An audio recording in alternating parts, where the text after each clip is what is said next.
your mind.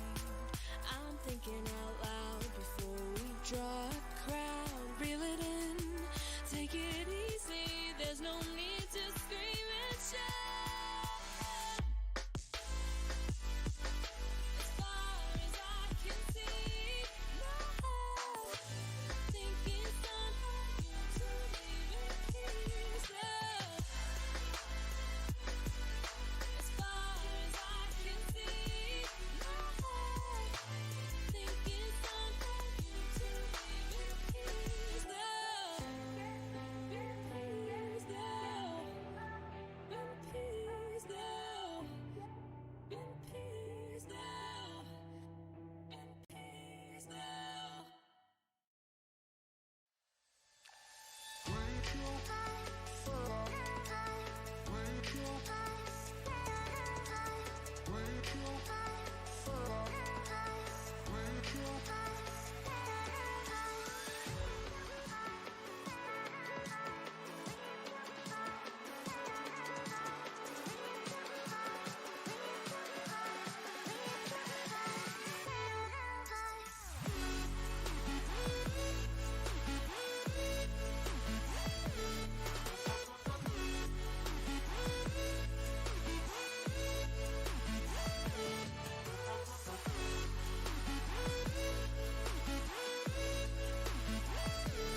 Kamu masih kamu Google lah.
Okay.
on the edge of a cliff.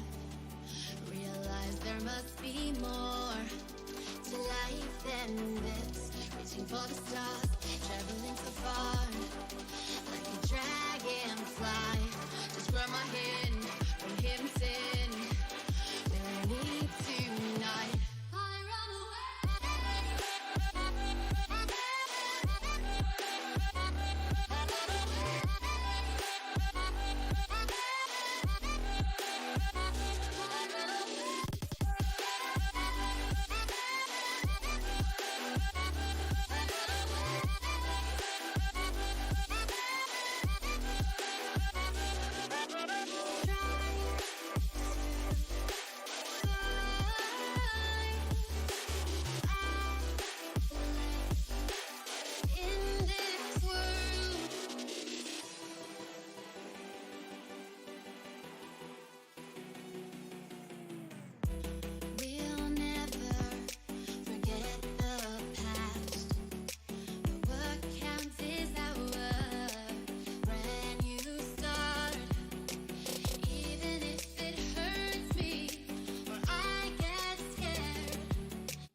delicious.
It's delicious.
To the ultimate test. Each team must run the final gauntlet, where one moment can spark the rise to greatness, and a single misstep can bring it all to ruin.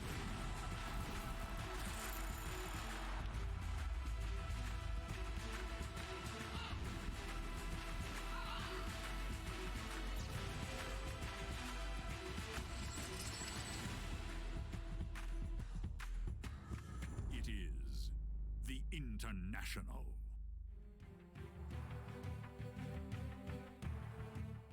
Ladies and gentlemen, welcome to Shanghai for live coverage of the International 2019. Day one, already in the history books. We are ready for day number 2. Welcome alongside me, Tsunami, for another day. My goodness, what a day one, my friend. Yeah, I mean, What a day one. Every young lad always wonders what they will do on their first day of TI. Yeah. I just assumed I'd go out in a blaze of glory and get fired, and now I'm here on day 2. You've survived. I've survived. You have survived. Unprecedented. Amazing. But I'm We're happy going to to hear be from here. more from this man in just a moment because we've got lots to get through this morning before we head into day number 2. First of all, though, we want to hear from you via all the usual social media channels and make sure you're following the official channels, right? Because otherwise, being on Dota Zone doesn't really work. So make sure.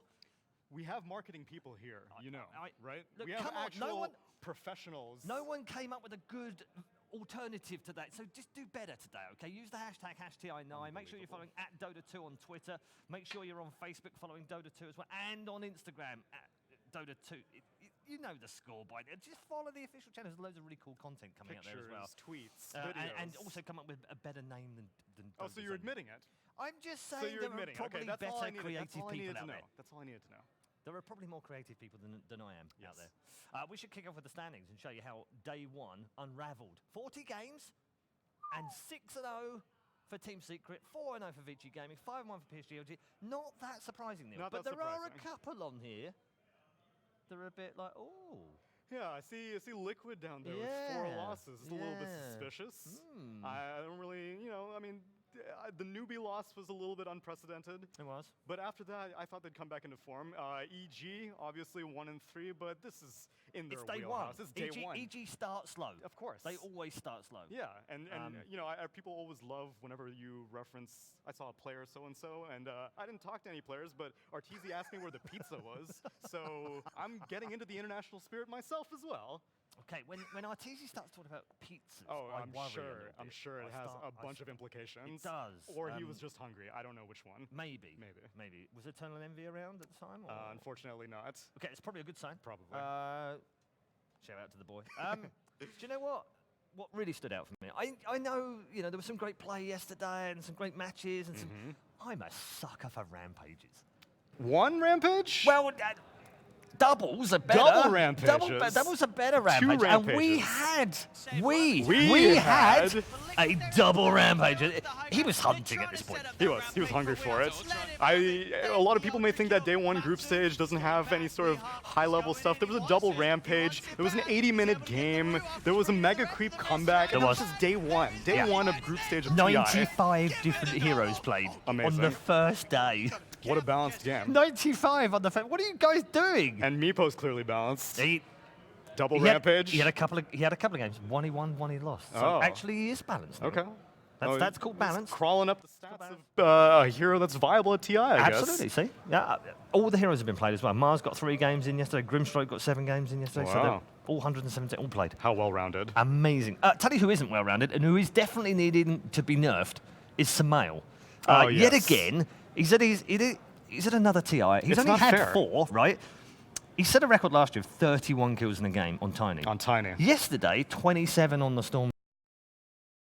Second highest in a game of all time, right? He's got ice in the veins. He can't just take the top spot, he has to take the top 2 spots, right? And he's leading the race to 1,000 kills at TI on 950. He needs 50 more today. And he's only 4 TIs And he's done been 4 to? TIs. Like, what the hell is going on? You need to nerf no, this he kid. needs to get nerfed. This game, Na'Vi versus EG, Sumail. Obviously, Sumail, Storm Spirit in China. You know the deal at this point. The man made his name on this hero in this country. DAC is what everyone always refers to. Absolutely. And this is just another virtuoso performance on the hero. On Na'Vi, this was a hell of a game. I highly recommend watching this one if you are just tuning in on day 2, wondering what was the highlights of day 1. This is What do you want to definitely watch? a high one. Yeah, I thought it was a great game as well. It actually set a couple more top 10 records in this one. S4 got the 3rd highest assists of all time in a game. Wow. In this match. And also, shout out to Magical in this one as well, because he also Yes. set the 5th highest last hits on a hero, 1,130. And the most on TA at TI. Oh my god. Are you with me? The most on TA at TI. Yes, I got it. Yeah, 1,130 last hits on TA. And he's got big shoes to fill. He is has- taking over exactly the Denby right. role So, at TI. So I like that. The race to 1,000 kills, however, is between 2 players right now. So we're talking about just 2 1,000 players. cumulative 1,000 kills. cumulative kills at the TI. international only. Wow. And the 2 men involved are Samael and Somnus right now.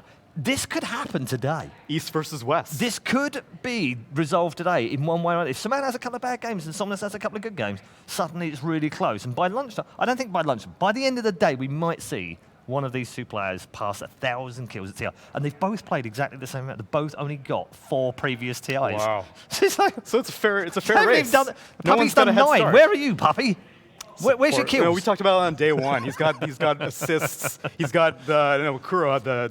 Kuro went past 1,000 deaths yesterday. No. First player to ever do it. We told you about the marketing thing. Oh, you did. 1,000 Sorry. Space creations, please. Let's make it a little bit nice. 1,006 space creations. Space creations is what he had yesterday. There was lots of other stuff in record corner. That's where we're You're at. killing me here. Can you at least run this by Valve before you just start spouting out? You're literally taking the first 2 words that come to your mind. Tsunami. Oh, well, that one's good. See, that one worked. Rubik, great. 296 games so far at TI, 4 away from becoming the first hero to be used 300 times. And he's the most all-played Most hero? all-played. Yeah, played a lot yesterday. Well, not played a lot, but played, I think, like 6 times yesterday. Things were pretty well-rounded yesterday. Yeah. A Shadow lot of Demon, heroes. though. Shadow Demon, the most played heroes. I was like, wait, what? That can't be right. Yeah, my prediction's not looking too great. Is it not? What did you go for? I went for Chen. Okay, that's not a bad choice, though. You'd think so. I went for Ogre. Well, Ogre's showing up quite a bit. 13 games yesterday, That's 4th respectable. most played. He's in the mix. Yeah. He's in the mix of the multicast hero. Yes, that's the word I was looking for. That was the one you wanted earlier. Of course. See, I was thinking of the Ogre. And It's only day 1, though. Come out. There's a lot of the meta to be determined right now. Obviously, Secret being on top means that people would like to figure out what Secret does. Yeah. Alliance was first phase banning techies, a lot of yeah, them, so no one knows what Secret does. And also then playing against an Arc Warden. Yes. Broodmother. And a Broodmother in the same game. Yeah. And we're therefore on a bit of a timer. That was try the and Mega finish Creep that game. comeback, if you guys are curious. But it was such a fun game. I was like, of course. This is the first game of TI9? We are peaking I way am too soon. ready.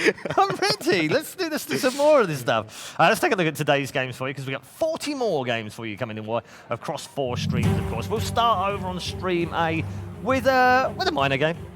Virtus Pro versus Vici Gaming. Deal. What a start to the day on stream A you're going to get on there. Liquid also on there for a little bit. You've got Evil Geniuses versus Roll. That's an intriguing little matchup. And we'll end the day with Vici versus EG, one of the two of the top 6 teams in the world throughout the season of 2018-2019. So that's stream A. Let's check out what we have on stream B, because we also start on stream B with frankly, a bit of what we call in Britain, a bit of a corker. Evil Geniuses versus that's a OG. cracker. Or we can... It's a cracker. It's A crack. We can also use cracker. Yeah. LGD newbie that's going to be in there as well. Used to be an all Chinese kind of game, but not anymore. No. Alliance Keen, and we'll end that one with OG versus Royal, and in the middle of all of it, a CIS derby, Virtus Pro versus Na'Vi. So lots of great games on the first 2 streams, and then we get to stream C, and look at this. NIP finally in real action today. We only saw them twice yesterday, 2 games yesterday, not representative of their form at all. We're going to see how they get on against Fnatic and OG as they go head-to-head with their fellow Europeans in a matchup on Stream C. And then finally, on our Stream D stage, we'll South start things America off with Na'Vi versus Infamous, another team who only played 2 games yesterday. Again, not representative of their form. They're going to get a good crack at it today, and we'll finally see how they get on after they play Vici Gaming. We're going to focus on the kickoff game. Now, I found this really hard this morning, Neil. It's tough. We have to pick a game that we're going to preview. It's like choosing between your into. children. Why do we go with PVG, or do we go full meme? I had said on the midday panel yesterday that I'm not about the good Dota. You can get good Dota anywhere on any of these streams, but you know where you're going to get the good drama. Yeah, the good drama. Oh, that reminds me. Yeah? Slow-mo reenactment of last year's OG I'll tell game. you exactly what game we're going to. We're going to EGOG. Of course we are. That's what we're going to do. This is spice. Of course. Even a year on, it's still spicy, No. isn't it? It never. It's It still spicy a year on. ages. It ages with time. It gets Fine more wine. refined. A fine Exactly. wine. A fine cheese. We'll join some of the players, obviously. They're just getting themselves ready. Thompson, as you can see, sticking his headphones on. But those boys are looking quite chill, actually. I spoke to a number of them yesterday. Anna in particular. We just chatted cars. Oh. He was like, how's the game going? He's He like, has a license? Dude, let's just do. He just about has a Oh, license. yes, He okay, just actually, has yeah, I his heard about license, that. He can only drive a certain amount of types of cars, not very quick ones either. Okay. So he's a bit envious right now about So faster cars. he's starting on like Vespas and Absolutely, stuff like yeah, that. Working he's his got way to build up. up because they're not allowed in And Australia then- because he's young. and then Bugatti is Yeah, but that's next how year. chilled he was. He was just like, I'm fine with the game. Like the game's, I've just played the game in my mind, in sleep. I don't need to worry about it at all. And yesterday he was on fire as well, so I think the most quintessential Ana moment was in that True Sight when he's Phantom Lancer and he's like, I don't even know where the hell my hero is. I don't know what the hell's going on, but I'm winning TI.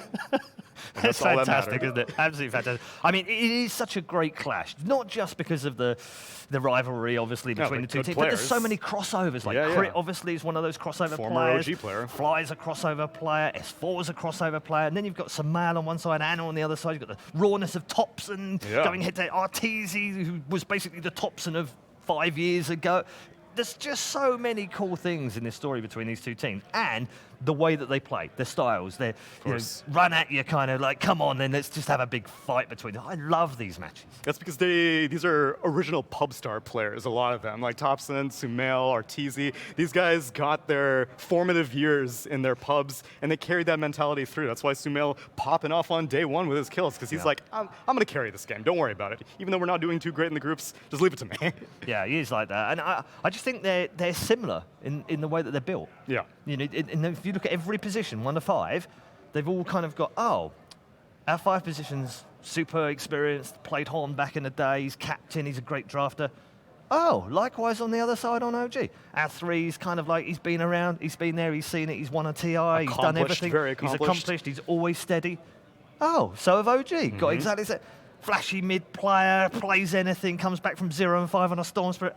Oh, OG have got exactly. It's like, wow, they're mirror images of how the two teams are built. And so when you clash, you kind of have that, I don't know who's going to win this. I almost wanted OG to go to the lower bracket last year, I'm not going to lie. Oh, yeah. Just to have that lower bracket match between the two. And that's kind of what we're going to get today. It's true. And that sort of elimination spirit is going to keep true as we move forward in these group stages, because one team will get eliminated at the bottom of each groups, but the bottom half of the groups will be in the lower bracket, the best of ones, whenever we move to the main event. Absolutely. Yeah, absolutely. So a big game for both of them, because EG don't tend to start well. We talk about this so many. It doesn't matter what their lineup is. Every single tournament, they seem to come out day one and be a bit sloppy and a bit slow. Having like a low acceleration but a really high top speed. Yeah. You know, it takes a little while to get started. But once they get going. Once they get going. But is today that day? That's the problem, because I feel like you already debuted Sumail Storm Spirit. You already put that on the radar, which everyone already knows about it. Yeah, but it's just a reminder. It's just a reminder. Don't keep it forget. fresh. Yeah. So but also, do you think some of that is strategical day one? Yeah. In the sense that you bring it out day one, because then you show people and you go, okay, now you need to worry about this in your bans as well. You thought you only had these, now you have this one as well. For sure. It's just like oh crap, now we have to deal with that as well, and don't get caught out by it. Because the mid-meta has not really been defined. Like all you mentioned were all support heroes that were the most picked. It was the Shadow Demon, the Ogre Magi, the Grimstroke. These are all heroes that are there to enable whatever cores their signature players like doing. And so I'm looking forward to seeing mainly the mid lane matchup, as you said. Yeah. Gyro, actually, one of the most picked yesterday, 14, third most picked. And he was being picked without IO also. Absolutely. Which we haven't really seen over the last, God, I don't know how long, it's like been 15 months or something. Yeah. Like, it feels like it's been a long time. And yet, still very successful yesterday. Only lost 2 of its matches. Wow. So, 77, 78%, something like that in terms of win rate. So, very interesting as to whether that gets picked up and used a little bit more I'm enjoying quite a bit of the Tinies as well. Tinies as well? Yeah. We're ready. Unfortunately, we've run out of time, my friend. But you get to do this all day long, and I'm back with you at lunchtime. On what? Where? So, what is the stream called? Absolutely fine. What is the stream called? What? This stream? Yes. Dota's... No, Multicast. Multicast. That's he's doing the multicast. He's going to be with you all day. He's going to make sure that he keeps you up to date and moves you around like Andrew Siciliano. He's the Andrew Siciliano of Dota world. Making more international references. I appreciate it. See, that was a good NFL reference, right? Wasn't it? No? All right. It was a bad reference. I'll take that one. But you're going to be here all day long, and I'm going to be back at lunchtime and this evening to recap and bring you all the key stories. Thank you very much for joining us this morning. But it's time to head to our commentary team for game number 1. Zone, It is time for a big match. This is a place to be. Yes, right here, it is. right now. These two giants facing against each other, OG against EG. It's hype. Obviously, a lot of history, a lot of backstory between these two teams, players who played together, split ways, drama, etc. There's even a full documentary about it. And we've got their first game. It's a 2-game series, group stage action. not like the make or break of the main stage. We saw EG versus OG last year on the main stage, but this is going to be a teaser of maybe what's to come. And of course, very highly anticipated matchup, Flight versus NoTel, all the history between these two players. And I got to say, I'm excited for it. EG currently 1 win, 3 losses. They had a really rough day one. This is, kind of the EG way, though. It's only day number 1. This is how EG rolls. Navi took game against both of these teams, 1-1. Okay. So OG is 3-1 and EG is 1-3. EG needs to win this game. Yeah, it feels like it. Because they versed not some of the toughest opponents in their group, at least on paper. They still have to play against VP. They still have to play against VG Gaming. So EG's road gets harder.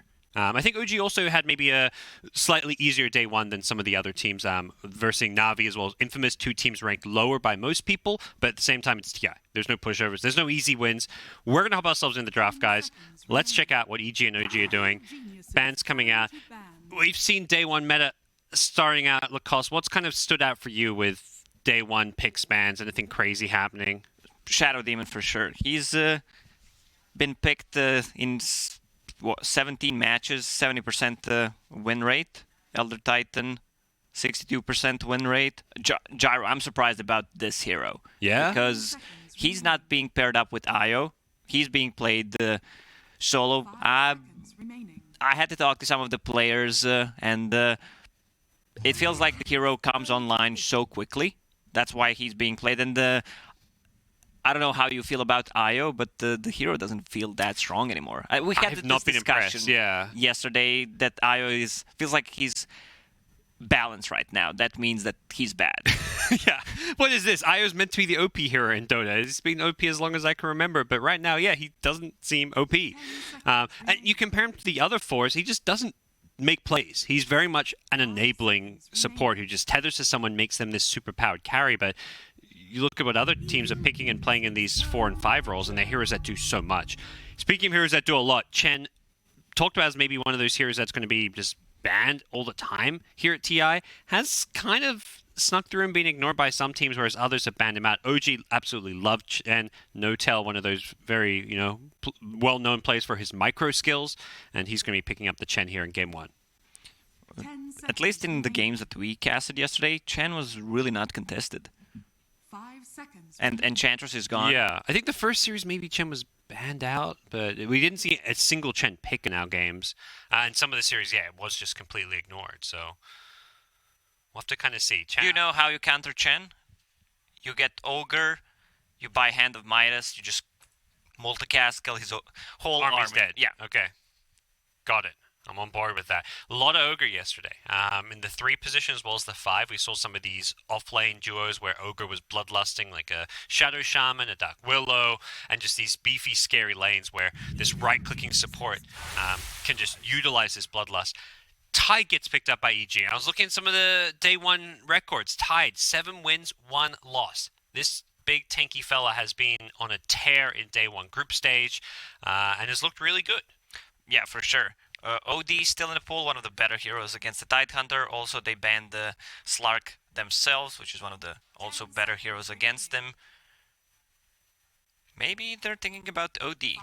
OD is usually banned. I don't see too much of the hero, at least from day number 1, and this is also a really hot pickup.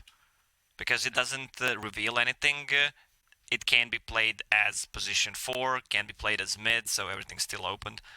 Yeah, that's always a big thing in TI with, I feel like, drafts in general. You want to be first to picking at least one of your heroes that can maybe be flexible with roles, or at least lanes. OG do the same thing. Alchemist, we've seen in the mid lane, we've seen in the safe lane. So when they get to that 8th, 9th pick of the draft, they can be deciding, okay, do we want to pick a different mid, or do we want to pick a different safe laner? Your draft is just so much more open as far as what you can play. It feels like OG wants to play this fast. Chen, Alchemist, gets the good timing on the Radiance, and Chen can make a lot of movement early on. Alk is definitely this hero, as much as it's like quote-unquote carry, you don't want to go super late game with Alchemist. It's very much a timing hero that comes online with a couple of items, and you get those items faster than anyone else in the game. That's the nature of Grieval's greed, and, well, fast is the name of the game for OG. They don't want to go late game against EG, a team. To me, EG always... They like going late game. Arteezy's kind of known for playing these more late game scaling heroes. EG don't usually dominate and win games in 20-25 minutes. They're more this 30, 40, 45-minute kind of team. Something about the heroes that EG needs. We saw how efficient in one of our games yesterday, where Alchemist is being pressured after the first 5-6 minutes, where he goes to jungle. So you don't necessarily need to kill him. Just follow him in the jungle, try to block some of his camps, have a good heroes that can rotate early on. We saw it was Vici Gaming do that with the Storm Spirit mid, which is one of those Sumail classics, of course, if they want to consider that. EG do have that final pick of the draft, so they're not going to be rushing into picking maybe their mid or carry, but definitely an option that looked really good against the Alchemist with the playstyle of Vici Gaming when they beat Fnatic. But for now, bans coming out in the AA as well as Treant Protector. Treant kind of maybe the unusual one, but it is, of course, one of those Seb special heroes. Yeah, and it makes a lot of sense here. Chen, Alchemist, if you just combine these healing heroes with the Chen's aura, the extra 20% heal, it's insane. Yeah. Alchemist, during the ulti, if you don't blow him up, he's not going to die. And that's why OG, the second they pick up Alchemist, ban AA. They're like, exactly. You want to deal without healing? AA is the one hero in the game that negates healing entirely. And they're going to make sure they delete that hero. And for EG, I think if you can't stop the healing from happening, you need burst damage. Lina brings some to the table, but I feel like that's going to be something they have to prioritize when playing against an Alchemist with, Chemical Rage, heavy healing over time. You have to be able to burst him and blow him up, whether that's coming from magic nukes, heavy physical burst. You need some response to that. OG will need some kind of a guaranteed stun when you open up with position 5 who doesn't have any kind of control. You need to be careful about Ember Spirits, Storm Spirits as well. Yep.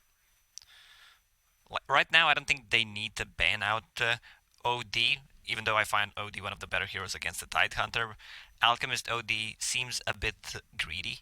Yeah, I would be a little surprised to see something along those lines myself. We'll see what they go for instead. As for EG, still looking likely for their 5 position for Fly. Crystal Maiden, one of those 5s that you often see against the Chen. The Frostbite is always good against those creeps as well. Something that Fly enjoys playing. But OG definitely themselves need some kind of catch and lockdown. Like you mentioned, heroes like the Ember Spirit coming to mind. Centro banned out. That's one of those heroes alongside Tide that's had a lot of success here. That's how you counter it. Get the Midas. This is looking like a position 5 Ogre, for sure. Yeah, they've got the Tide already. Probably no Midas, but... you never know. This hero can get a lot of gold. He's got the GPM talent as well. Although one player got cast range over. I was really Because surprised. He was playing core. Was it... Their core. I mean, you get gold, you want more gold. I guess for me, I'm just like, I see gold GPM talent, I get GPM talent. That's my mind works in a very simple way. You had a different opinion yesterday when Crystal Maiden and Storm were paired up together. Oh, that's true. Oh, yeah, that's the old CM. That's the one exception, maybe. But even the CM went for the GPM talent. And this is the hero that I like against Alchemist. You have Ogre, who can easily rotate, has a stun. He does not. He's one of the strongest level 1 heroes who can trade. And you have also Lina, Tidehunter. These heroes can easily rotate and just hunt down Alchemist. I love to call it between 7 and 11 minute mark when he's most vulnerable. The pre-Radiant stage, but post kind of laning stage. Yeah. So when Al goes in the jungle, because he farms faster in the jungle than in lane by the nature of Grievel's Greed. Stacking up gold so you kill all those tiny little neutral camps that give you way more than any other hero farm. And you want to outnumber Alchemist teams at the 5 and 10 minute mark when the bounty runes are spawning. Yep. We'll see what OG look to snag up here. Still likely looking for, a Jerex or a Seb hero, something to give them some lockdown and control. Grimstroke comes out. Double Unstable Concoction. Obviously, you look at what their ulti combos are with the Soulbind, and then EG themselves get a Gyrocopter. You talk about coming online fast, and Gyrocopter, that being one of his biggest strengths and why we've seen so much Gyrocopter play, that's a hero that comes online and maybe can contest and pressure the Alchemist. Yeah, it's all about the fighting right now. You want to be aggressive, and this is where Gyro excels. Like, he has Rocket Barrage. Once he hits level 6, he can easily rotate, grab a kill, buys all these small items, couple of raid bands, maybe even get a drum if needed, if you want to just continue to snowball. So right now, OG's lineup is really vulnerable to like any kind of. These two heroes don't have any kind of escape mechanism, Chen and Grimstroke, and not enough control. Yeah. What are the offlaners you might want to play against something like Gyrocopter? Because that's what I mean. OG needs something for Seb, like some kind of Grimstroke +1 hero that can just not feed against Gyrocopter.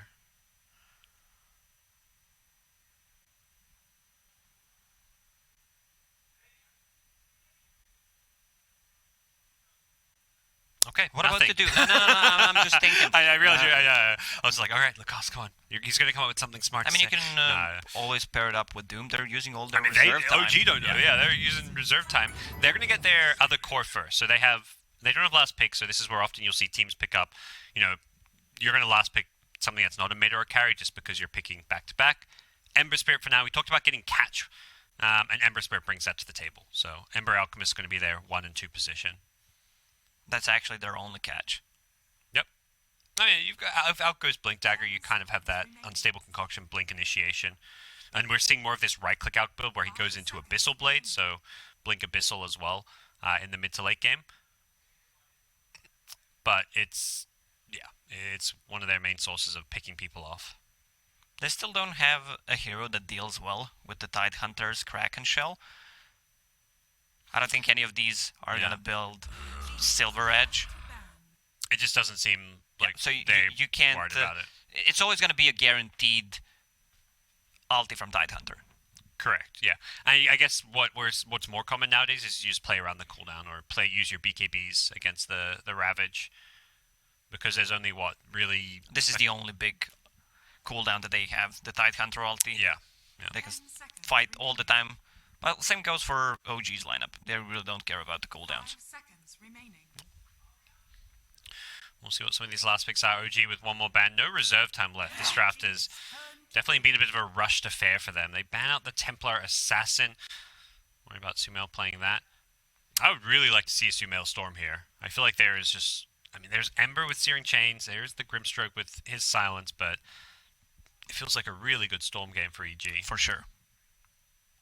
They have nothing to deal with Storm Spirit, Chains, 10 seconds remaining. Phantom. I don't think that's enough. That's for OG. 10 seconds to decide what their offlane hero for Seb is going to be. Time's ticking by, and they need something that is going to be out of fair against likely the Gyrocopter in lane unless we see some kind of lane swaps. It's going to be a Sanking. So these Invis heroes becoming more and more prominent, I feel, at this TI so far just because of the limited number of sentry wards. It puts this economic drain on your opposing team's supports.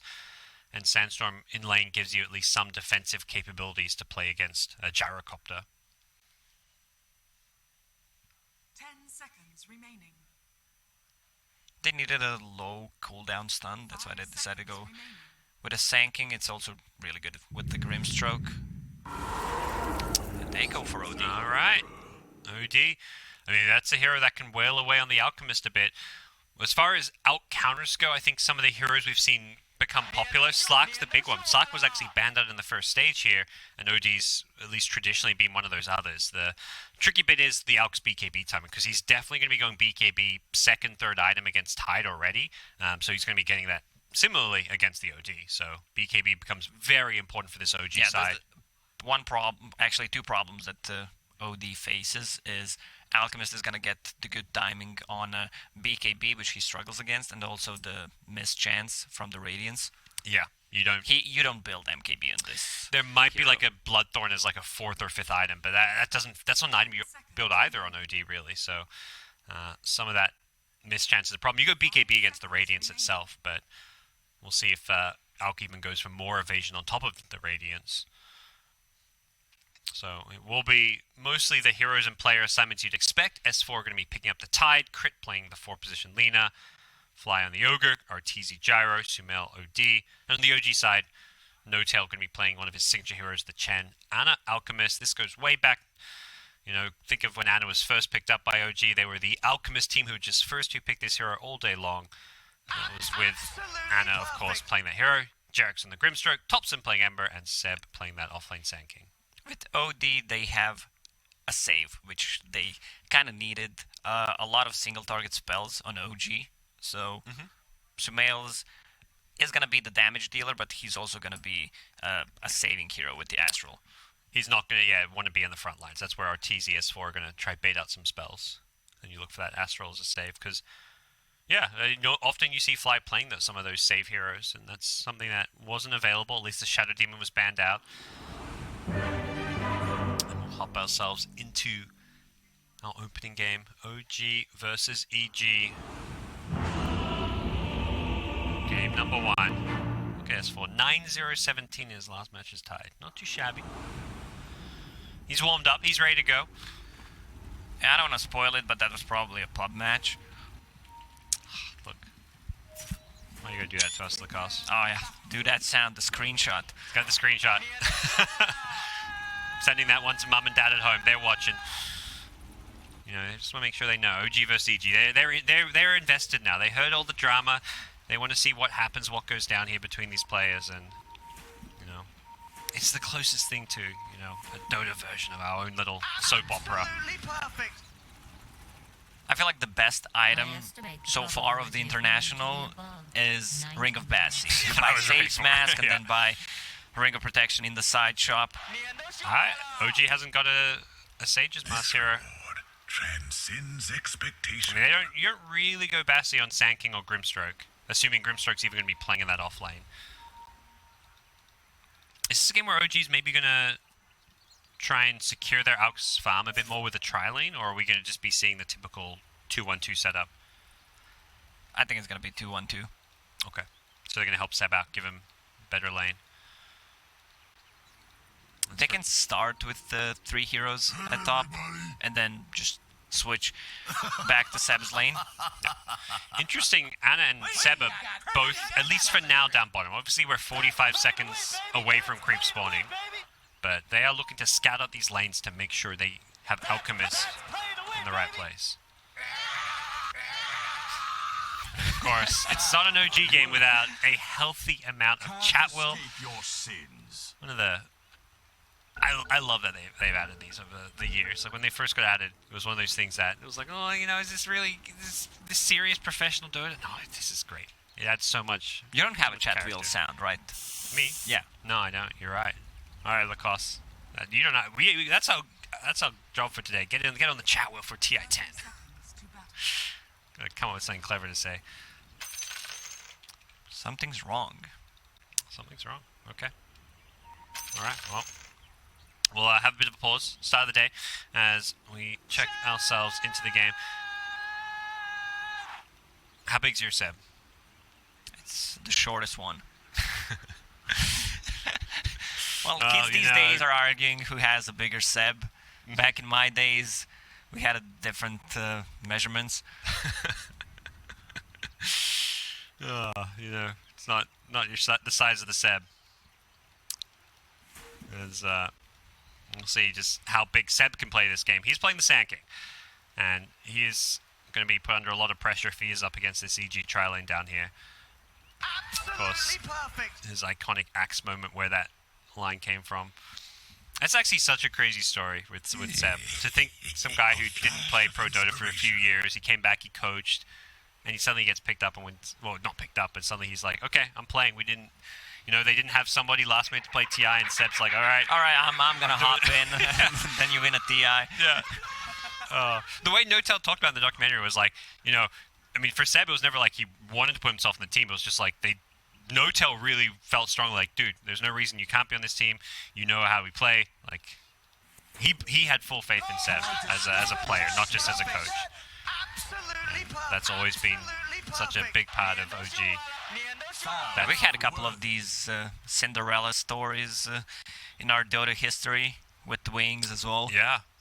Wings at least went in at TI not as like super underdogs, but it was more an underdog story in this, when they're a team that came from nowhere. Like nobody really knew those 5 players. They didn't have a lot. Ladies and history gentlemen, this is of your success. Captain Tsunami speaking with the multicast. Looks like we're experiencing some turbulence on stream B, so I just want to keep you posted on what's happening on the other stream. Stream C, it's Fnatic versus NIP, as you see Fada about to kill Abed. Oh wait! Oh my god, that was hype. Stream D, Na'Vi versus Infamous, but we're going to take you on to Stream A, which is probably a pretty fantastic game, Vici Gaming versus Virtus Pro. Let's tune into that, and we'll see if Stream B comes back after a little bit. Once he hits 6, Yeah, I don't know he's if got to be Ramses can stay careful anymore. Yeah. They're probably gonna have to make a rotation down here. And Roger's already on his way, but so's Fade, so this kill is very likely. Oh, Ramsey's got to be careful. Fade rotates in, and he is going to have the fissure. This might just be Ramsey's dead. He's Fissure phasing away, connects. Impetus, one more punch is all he needs. Runs away to get the bonus damage. Yang does it. Yeah, you saw what Ramsey had to try and do, by trying to keep that distance as close as possible, but nicely done. And now, where does Ramses go? Yeah.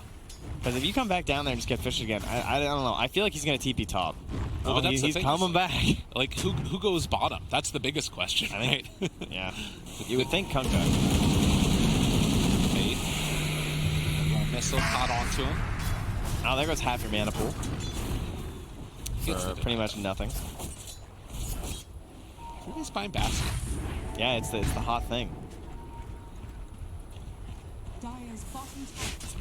So now Yang going to try and assert some dominance up in this top lane. It looks like they're going to bring in a rotation, but Fissure connects onto 2. Yang gets the walk away. Gonna flap one to Green as well as onto the Enchantress. He finds the Sonic Wave, gets the kill. Doesn't matter. Heal or no heal, he was dying to Sonic Wave. So that's the big rotation. And that's why he brings the bottom. But Paparazzi showed up as well. They find themselves another kill for VP. Morphling able to show up, and Paparazzi takes down Solo. Good rotation here from no one as that puts the 2 supports just gaining some gold in the middle of the river there. Roger and DY, big brutes. Finally getting a chance at some last hits, and you'll see the jungling begin here. No passive yet for Ori, though, so pretty slow stuff on the Razors. He's just Eye of the Storm his way through those neutrals while you watch Paparazzi start forcing those high spike camp. Oh, that's the way to do it. It always looks so nice for the Morphling to get that, but now can pressure the tower. Looks like another haste turn going to spawn up top, picked up by the Queen of Pain. Whoa, he's so blue. I haven't seen that yet. My goodness. That's lovely. It's not as confusing for spectators. Thanks, Val. Did it. Stun now, on to no one. DY tries to get the walk away. Stick, running, brought down. That is that's a max dagger. Saw that big tick there at the end of the 90s. Like, whoa, okay. No one. The serious business anti-razor strats. It hurts your rotations, especially when you don't have ulti. You're like even more worthless as Queen of Pain when you go the max dagger. And he did have a good time in lane against the Razor, but it's not, I guess 1,000 gold is pretty significant. That was a lot of regen that was bought. Yeah, exactly. Like the last ones are similar, but it's just constant spam rate from Ori. Especially at Frankfurt too. Speaking of Ori, find another kill onto him. They will take down Roger in turn with Yang. But this Queen of Pain is becoming a problem. These rotations have... I mean, she's getting killed. That was 2 kills without Sonic Wave that she was able to get.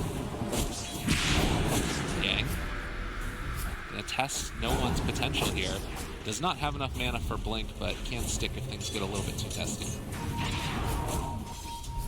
So Tranquil's Razor? Is this just me? The guy's buying sentries now too. I'm not sure what Ori's doing. That's interesting. So he's going Tranquil's. All right, guys, calm down. I'm back, and we're gonna go back to Stream B. It's back. OG versus Ichi. Let's take it away. Well,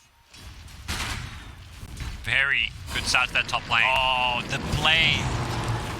He used the Inkswell before, and then he TP'd him with the Chen. Cute little play, but not very effective. It was very cute. The 2 points in the Inkswell as well. Arteezy, though, has a salve now. He had that Bloodlust movement speed, which helped him get away as well. As right afterwards, Jerax will TP back to the top lane. If they'd found a kill there, that would have looked really nice for them. Seb has some backup now, looking to get the double stun off, but has to use it defensively as he kind of backs off right afterwards. I think recognizing that he can't really follow this one up with any further aggression. That's our mid lane looking. OG and Ember pretty even on CS here. A couple of CS advantage for Sumail, but nothing really separating the two. Gotta imagine Thompson's had to chew through a bit more regen. Bottle as well as salves. Also, they need to control the runes because Thompson has a bottle, so OD, you're just gonna put him under the Astral. Yep. And then go for the rune. Thompson doesn't have Searing Chains. He may go for the Sleight of Fist steal. Ooh, couldn't get it. You can pick up the runes during that Sleight of Fist if you're on top of it. If you're good. It looked like Sumail actually stopped moving so he wasn't on top of the rune. so he couldn't maybe pick it up with that sleight of fist. I think Sumail, it seemed like he saw it coming. But nice attempted rune steal by the Ember. Thompson is kind of going to be forced out of this lane a little bit. The level 5 OD, 3 points in the Astral. Very hard to lane against now. The Ember just feeling like he's going to have a better time in the jungle with these 2 points in the Flame Guard. He was relying to get a rune, refill the bottle. Now he needs to be a bit cautious or just farm under the tower. He's level 5, 3 points in Sleight. Got to keep an eye for these bounty runes. 5 minutes in, Alchemist in the game. Both teams typically going to be eyeing off bounty runes here. As No Tail, can he get either of these? I imagine he's going to struggle. He may go for the deny here. Will he get it in time? Ogre is there, so he can't deny it, and 3 bounty runes for EG. That's how we play against Alchemist. Try to steal as many bounties as possible. Top lane. And they're going in. They hit the Inkswell. S4. In a bit of trouble here. Does look to turn. And they throw the Anchor Smash for Seb. Forces him back. 10 stick charges on Seb. He is kind of trying to bait in some aggression here.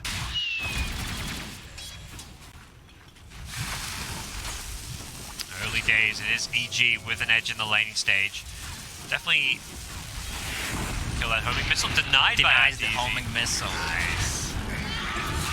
Nope, it's top lane. They bring down crit. JerAx and Seb teaming up for that one. These early points in the Inkswell, comboing with the Sanking and the Burrow Strike initiation, looking pretty scary. Very potent stuff. And No Tail, what a teammate. He TPs just to get this stack off, I believe. That is true 5-position support play. Haste rune, can Thompson get this? No, he doesn't. Another rune stolen by EG. They're doing such a good job controlling these runes. Denying them time and time again from Thompson's Ember Spirit, who would have loved to have gotten some of these to refill his bottle. Makes his life so much more difficult. And I love the build on Sumail this game. He goes for 3 Null Talisman, boots, so he can take a fight. Like, this hero can be really aggressive early on with this kind of a build. And with that haste rune, Fly ran in. He gets a ward down deep in the enemy jungle, and by the top shrine, he just scouts, but over in the other side of the jungle, oh, he's also scouting. He's not blocking either camp. They just want to get vision of the Alchemist so they can go for some kills, perhaps. And I guess if you do block those camps, you risk feeding away gold, because it becomes very easy to de-ward those observer wards.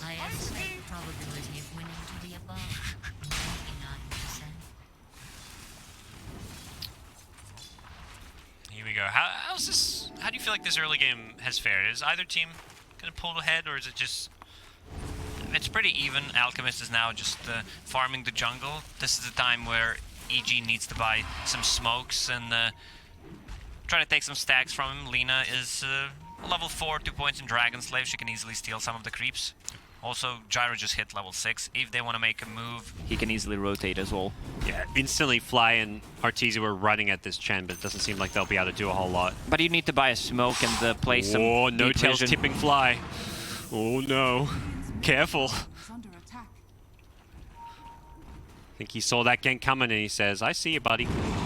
Although I don't think he was using that word to describe it. JerAx is gonna kill that Observer Ward straight away. Yeah, they know that OG's playing so well. They understand how to play with Alchemist. That this goes far back. They already placed an Observer Ward. The only way to approach is pretty much with the smoke. Yep. Playing Sankings at level 6. Not going for the epicenter, so similar to the Tide, but Tide is holding a skill point. So if he wants to skill that Ravage, he can. Ember's rotate in. Going for that early Sleight of Fist. Doesn't have any points in the Searing Chains, but level 4 Sleight of Fist does a lot of damage. JerAx's in some trouble as he gets stunned up. The cooldown follow-up is there, and this should be a kill, but if OG can cut it just to 1 loss, it doesn't matter. They can just show on the lanes, try to make something happen with only JerAx being the casualty. I think they're fine with that because Alchemist is farming. Absolutely. We've got 2 other lanes being farmed. Seb's just going to use a Burrow Strike to make sure he gets the last hit on the creeps. And S4 getting kind of low here, but has got a casual cloak, should be just fine. Until perhaps Grimstroke shows up. 3 points in Inkswell. You may crack an off a stun from the Burrow Strike, but if the Inkswell hits you after that, you could be in trouble. And he's leveled up the Epicenter, so I believe they are looking for a kill up here. Will they go for this Burrow Strike? He's still saving a point for Ravage. There it is, Phantom. I didn't get... Oh, they didn't keep the silence on. They will still get the kill. All right. He used Inkswell on the creep. Yep. That damage from the coming out from the duo. More than enough to get the kill here. Now they're rotating in mid. Thompson has to be a little bit careful here. Does have that 4 points in Sleight of Fist with the fire remnants to get out of there. It's going to be another cooldown from Arteezy. He's looking for No Tail.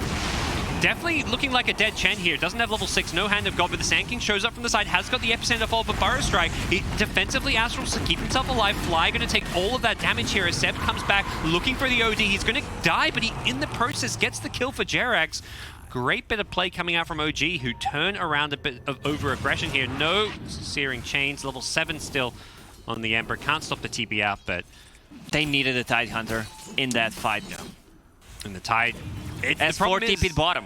Yep. Yeah, even if you TP mid, though, you're playing behind the enemy tier 1 tower, so it's very hard to get there on the map. Oh, they're gonna get the maybe 4.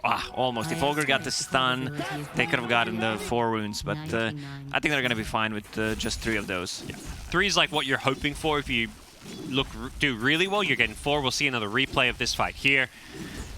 Again, Arteezy very gung-ho about just dropping this cooldown the second the hero gets stunned up. It gets these early kills, but you see Sumail here, he's coming in from behind, and Tide is still dead. So this fight's broken. If you're Tide Hunter, you're respawning, you feel like you can't get to this fight because it's not near one of your towers. Your team playing behind the enemy lines makes it so hard to get into. Yeah, they just got outnumbered there. Now Chen is almost level 6, so is he bringing... he already used it though. Yep. Alchemist, as far as Radiance time is going, not looking for that 11-12 minute Radiance. He did go for a double Bracer and Phase Boots, all the small items. And they have a good vision on the Alchemist. 2 deep observer boards placed where near the camps where Alchemist loves to hang. Yep. Vision's one thing though, they haven't used that to actually try and gank him just yet. They're just giving him the mean look. Yeah.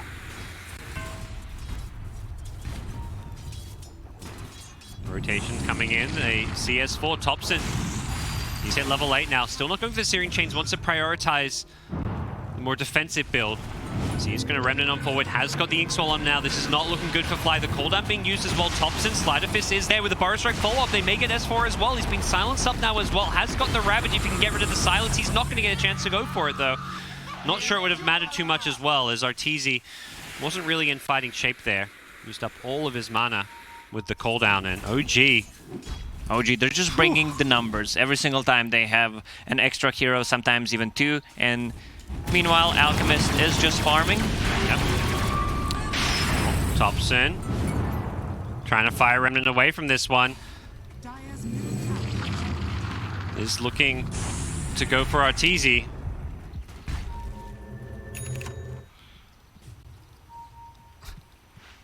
Sorry for the extra messages. We've got some third comment. I turned off my Steam, but apparently messages still show up. I don't know what's going on here. Apologies for that one, guys. And Nuxie, shout out to her, big Dota 2 item creator. But as it stands, OG 2k gold lead. This is what you want, though. This is the Alchemist stuff. You typically, if you don't have a gold lead with Alchemist around 15 minutes or so in the game, you've struggled in the early game, but they're winning these fights while the Alchemist continues to farm for that Radiance. Yeah, we still didn't see the Ravage. S4 is not having a good time. 0, 3, and 1 at this point. OD, can he blink out? Sandstorm is going to cancel it. Nicely done. They're just finding kills wherever they go, and when you can play this well as a 4-man unit while you've got this hard carry farming, that's like OG in their comfort zone. They love these games where Anna can just, hit creeps, come online in the mid game, and just cause all kinds of problems. And I love what Thompson was doing. He was just showing on the lanes. He doesn't necessarily need to get a kill and make something happen. He's just buying time for Alchemist because his laning stage was really not the greatest, and he's making a comeback. 4 points in Grievel's Greed. That's going to be a Radiance. One more creep camp, and that's it. Yep. Alki Radiance. 13:45. Not quite maybe the normal fast Alchemist timing you're hoping for, but still very good. And considering how the rest of the game is going with some of these heroes that have been shut down, this is... The positioning from GeForce. GeForce is his second name is Smokebreaker.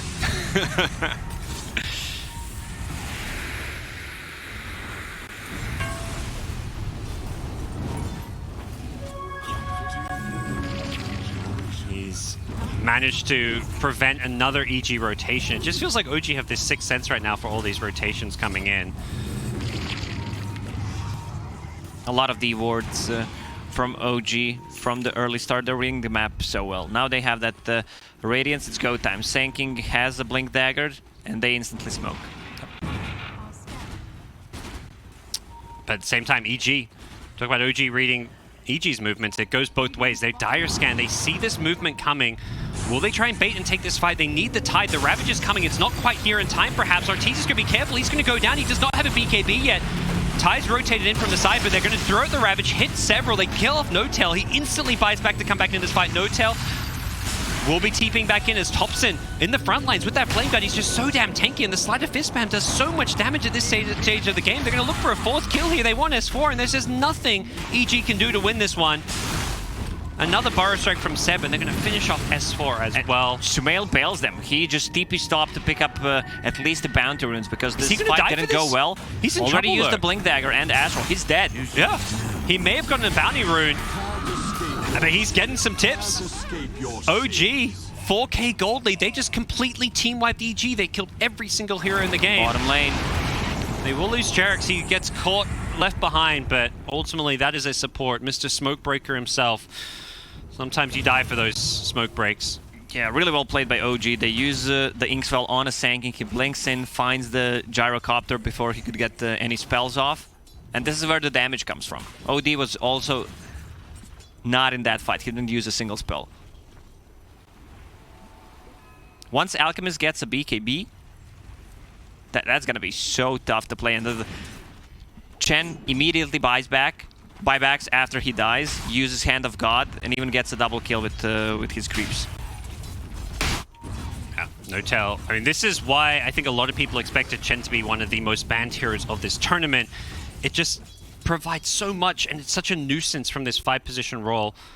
And when you combine it with other healing sources like the Alchemist Chemical Rage, it just buffs up these heals so much. Lina is level 10 with the cast range talent. Also has an urn. I was thinking about Spirit Vessel, but I mean, it's not going to be that effective against Alchemist because he's going to have 2 ways of dispelling it with Chemical Rage, BKB. Alchemists don't go for Manta styles anymore. Like if you check the talents, they usually go for attack speed, the damage. They even go for Cleave. You and me discussed about it. Cleave is kind of a substitution. If you get 6 slotted, then you can sell the Radiance. Yeah, you don't really want to have that Radiance when you go into like those late game stages of the game. It just doesn't feel like this carry build. It's like the old school Radiance, Manta, Octarine that split pushes and causes problems. You want to have this build where you can actually kill people, which is more what we're seeing now with this BKB, Blink, Abyssal Blade. Yeah, so you just blink on someone with the Chemical Rage. You have a really good positioning with the Blink Dagger, of course, yep. and the Bash. Insanely good against the BKB carriers. Yep. EG right now, they need those 2 BKBs. OD, he only has a recipe. Gyrocopter, getting closer, 600 gold away from it. The timing from OG is insanely good. BKB is up on Alchemist. They want to make something happen right they now. blink in with the stun, the Burrow Strike. They want to burst down Fly here. It is just an Ogre Magi, but on the backlines, they're going to throw out a Ravage here, trying to turn this one around here, but Thompson was inside the Astral, so he doesn't get hit by this. Ogre going to buy back, going to try and take this fight, but Thompson's just charging it forward. He remnants in aggressively, using the Sleight of Fist, constantly just nuking everyone Seb's down. Gonna go in. Epicenter with the blink in as well. Who's he going for? He splits the targets, and with the BKB, takes out the Lina, changes targets. Going to be a die back from Fly's Ogre. He goes down, and Seb's not done with S4. That's 4 dead. Seb gets tipped by his teammate as OG roll over EG. 4 heroes dead. That's actually 5 dead because Ogre brought back and died instantly. And OG is not going to stop. They're might even threaten the high ground. Arteezy does not have a cooldown. Flak Cannon is on a cooldown as well, but they're pinging Roche. It was this race to BKB. Ana getting his BKB before Arteezy's Gyrocopter just makes it so hard for Arteezy and EG to take these fights. Yeah, he understands that he does not need a Blink Dagger this early on. BKB is so much more valuable because they don't have anything that goes through the BKB at the moment. And the amount of heal that they have with Chen's Aura, Chemical Rage, the extra 20% increased healing, plus a Hand of God, also Vlad's and Chen. Yep. EG can't take this fight. They have all the team fight items. EG have rotated in, but the Alka's already helped secure them an Aegis. Thompson picking that one up as they are looking to just finish off S4 and the rest of EG, I think, realizing this is not a fight they want to take. And the problem is, Ravage is a long cooldown to play around. OG can just go take a fight now. We're only 19 minutes in, but they may even threaten high ground. And Jarek's got brown boots, Lotus Orb disassembled, the mana boots. It's insanely good against the Gyrocopter. He can't use homing missile against Ogre, against Lina, even Astral.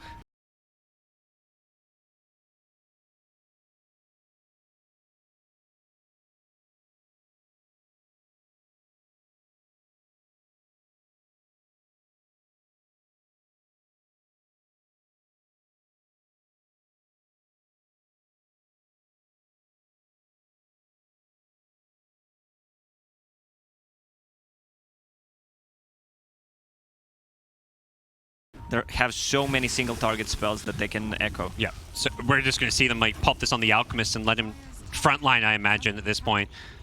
Such a strong item to have this early in the game. And a very unconventional build, but one that makes so much sense right now. Thompson takes bounty runes, and this time it is OG for bounty runes. That is a very big sign of how this game has changed. EG were, 5, 10, 15 minutes in. They found Crit on the bottom lane. He was just trying to split, push the wave, hide in the trees. Yep. He's going to do what damage he can, but I think he knows he has got no real escape unless he jukes, and he will do so. Thompson actually has...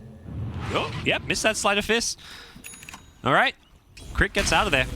Managed to maneuver his way through the trees. Just wanted to give you a quick update as we see Seb finishing off RTZ on this multicast on Stream A. Vici Gaming versus VP is getting extremely exciting. You might want to pop on over to that if you're interested.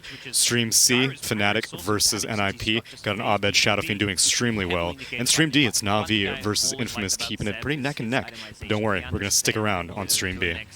When he was playing Mag, getting a Guardian Greave before a Blink Dagger, same goes for Pipe. And this Pipe will mitigate a ton of the magical damage that they have. Against the cooldown, against Rocket Barrage, Lina, it's looking all OG.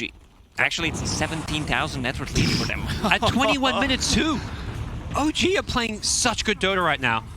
Now you can quote me on this one. The game is over when you have 1,000 gold lead per minute. Yeah, well they're not there yet. They have a bit more to go. As they are looking to just break onto the higher ground. And there's just so little you can do. S4 does have Ravage back up. He's going to have to try and find some way into this fight to go for good Ravage. It's going to be just walking on in. He doesn't have a Blink Dagger or anything. And OG just going to stand here and hit some buildings. The Sleight of Fist spam is just zoning them away. Arteezy may have a BKB, but he's already half health. He doesn't want to fight. With the constant chip damage coming out from Sleight of Fist, from the Stroke of Fate, from the Grimstock, those long-range AoE nukes just make it so difficult for EG to take a fight. They can kill the shrines right now. Alchemist already TP'd bottom to push out the wave. Will be TP'd back if they want to take a fight with the Chen.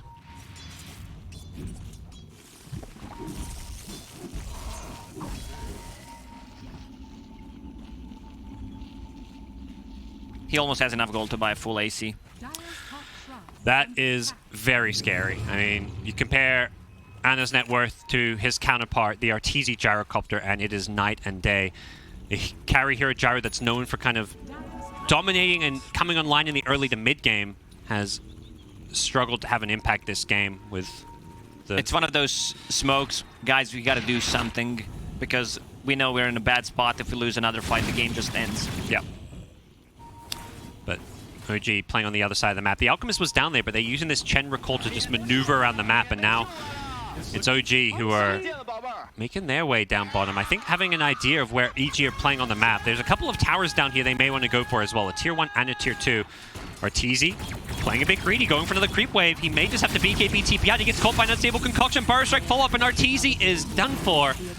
Quick and easy kill. Crit just TPs out, leaving Arteezy to die, as he should have. There was no saving his life once he gets caught by that unstable concoction. And OG are just going to run down this bottom lane. Seb hunting them, trying to find something. He knows there's just no way EG can fight him. He's also unkillable with this 1800 health Pipe 4-staff Blink. Yeah, OG, what's the answer here? You mentioned 1k gold per minute advantage. We're about to get there. This tier 2 tower is going to probably take this up to about 23k gold lead. And it's Dota Plus 99%.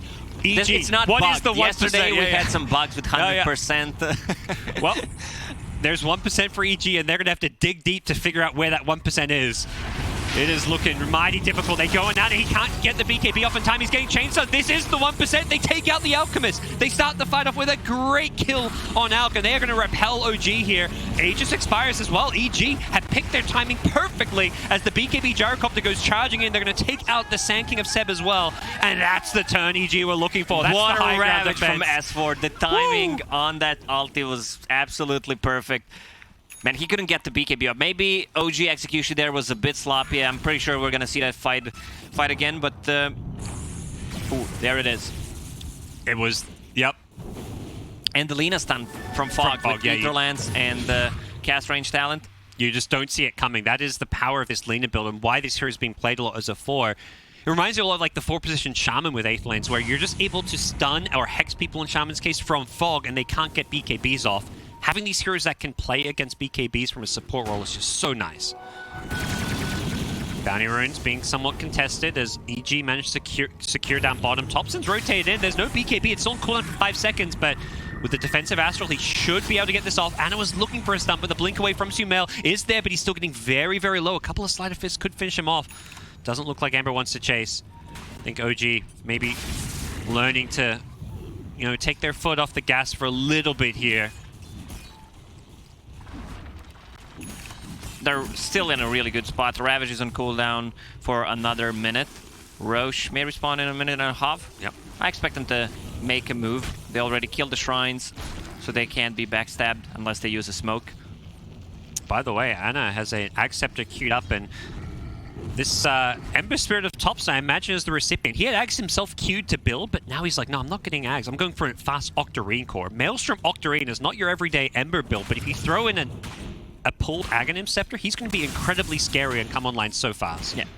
Anna only needs 1,000 gold to buy that Aghanim Scepter. Yep, he's already got the point booster, so he's committing. I think they're basically trying to turn this Ember suddenly into this basically late-game hero. When you can have Aghanim Scepter with Octarine Core, that reduced cooldown is going to be so scary. I mean, they can play it safe. If they don't have to rush anything, Ravage is going to be ready once again, so they can just wait for the next Roche, get the Aegis and Cheese.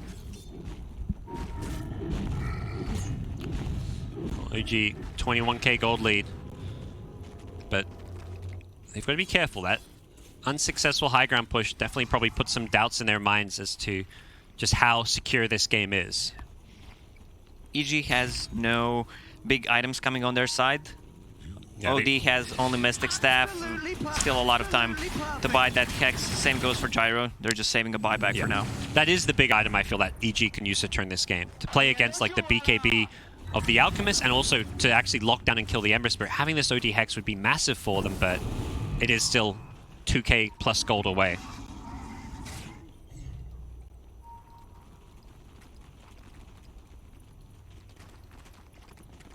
Grimstroke is getting closer to Hex. He only needs 700 gold for it. That's crazy. I think, yeah, this... I mean, it's 4th position, it's Jerax. He does get more farm than, you know, your everyday support, but he's going to have a Hex before the OD does, and he's got these 2 items that can have such a heavy impact on a team fight. Jerax is not happy about those mud golems. Looking for something easier to kill. He's going to stack some Ancients as well as the Mud Golem. Well, I know who's going to be happy about Mud Golems. Alchemist. Oh, yeah. Oh, they didn't get that stack, but he did get the Ancients. And there we go. Yeah, I believe he pulled the Acceptor. Ember, level 17 only. Doesn't have the full 300 damage fire remnants yet. And smoke from EG. Oh, yeah, they're worried about... Imagine a Roshan, which, yeah, can respawn any time now. So neither team knows when Rosh is respawning. But EG are worried that they're in the pit. Chen Creep scouting it out. Oh, they know where they are. They saw that one. It's being pinged out by Chen. That Chen Creep was right next to that D ward happening, and most teams are will notice that sentry ward randomly go missing from their map. So going for that D sentry while smoke, not what you want to do maybe. Ember Spirit just scouting things out with Arcane Rune and Ags. Oh, that's so cheeky. And now Thompson, he's maybe going to look to pick off Fly here. They throw him with the Blink Ravage. Can they actually bring down the Ember Spirit? He's getting bursted here with the Chen Heals. Is it going to be enough? They take out Thompson. Instantly buys back. But Arteezy's already in with the Flat Cannon and the BKB. He's going to delete the Sand King. Buybacks from OG. They want to take this fight. And with Anna's BKB on Alchemist, they should be able to have this one. Anna, can he stun off Arteezy? He jukes in the trees. Finds a new target. Can he blink out of this one? He gets Burrow Strike. The timing from Seb is perfect. As OG, they had to commit a couple of buybacks, but they do come out on top. And with Ravage down, with BKB Gyro down, I imagine they feel like they can actually break the high ground here. Look at the Ember Spirit. He's just gone balling in. Seb follows up, two-man Burrow Strike. Arteezy's got no BKB to defend himself. Sumail, he's bought back. He uses defensive Astral, but I don't imagine Arteezy's got much of an escape. As soon as he comes out, he's popped like a pinata. Instantly has to buy back, but Anna. Gyro should be back off. I mean, Alchemist should be careful. He has a TP and Chen can recall him easily. Maybe waiting for Chemical Rage, or perhaps just waiting for Roshan. They are still scanning this out. It's almost a max respawn, so I think they're going to be headed to this pit, knowing that it basically has to respawn soon. And they're also headed back because for bounty runes. Yeah, you've got Alk. Bounties with Alk. Easy peasy. That's a Hex purchased on GeForce. Can they need to give this EG contest this? I don't think they can. They need to give Aegis the Ember Spirit. He was playing a bit too aggressive, but he knows that he has a buyback as Remnants in the fight. Can easily come back into a fight. EG. Are they coming? Are they going to go for a steal? S4 may feel he has to. He doesn't have Ravage, but he's too late. The second he sees the Roche die and he's not ready to steal it, EG have to disengage. Man, this game is slipping further and further away. Lacoste, we're at that point. 31k gold minute in 30 minutes. Back it up. The 1k gold minute. That's Alchemist in a nutshell for you. This hero's rate of farm is absolutely insane when you give him this kind of freedom. And that's a full Abyssal Blade. He's not even saving for a buyback here. Has cheese in his backpack.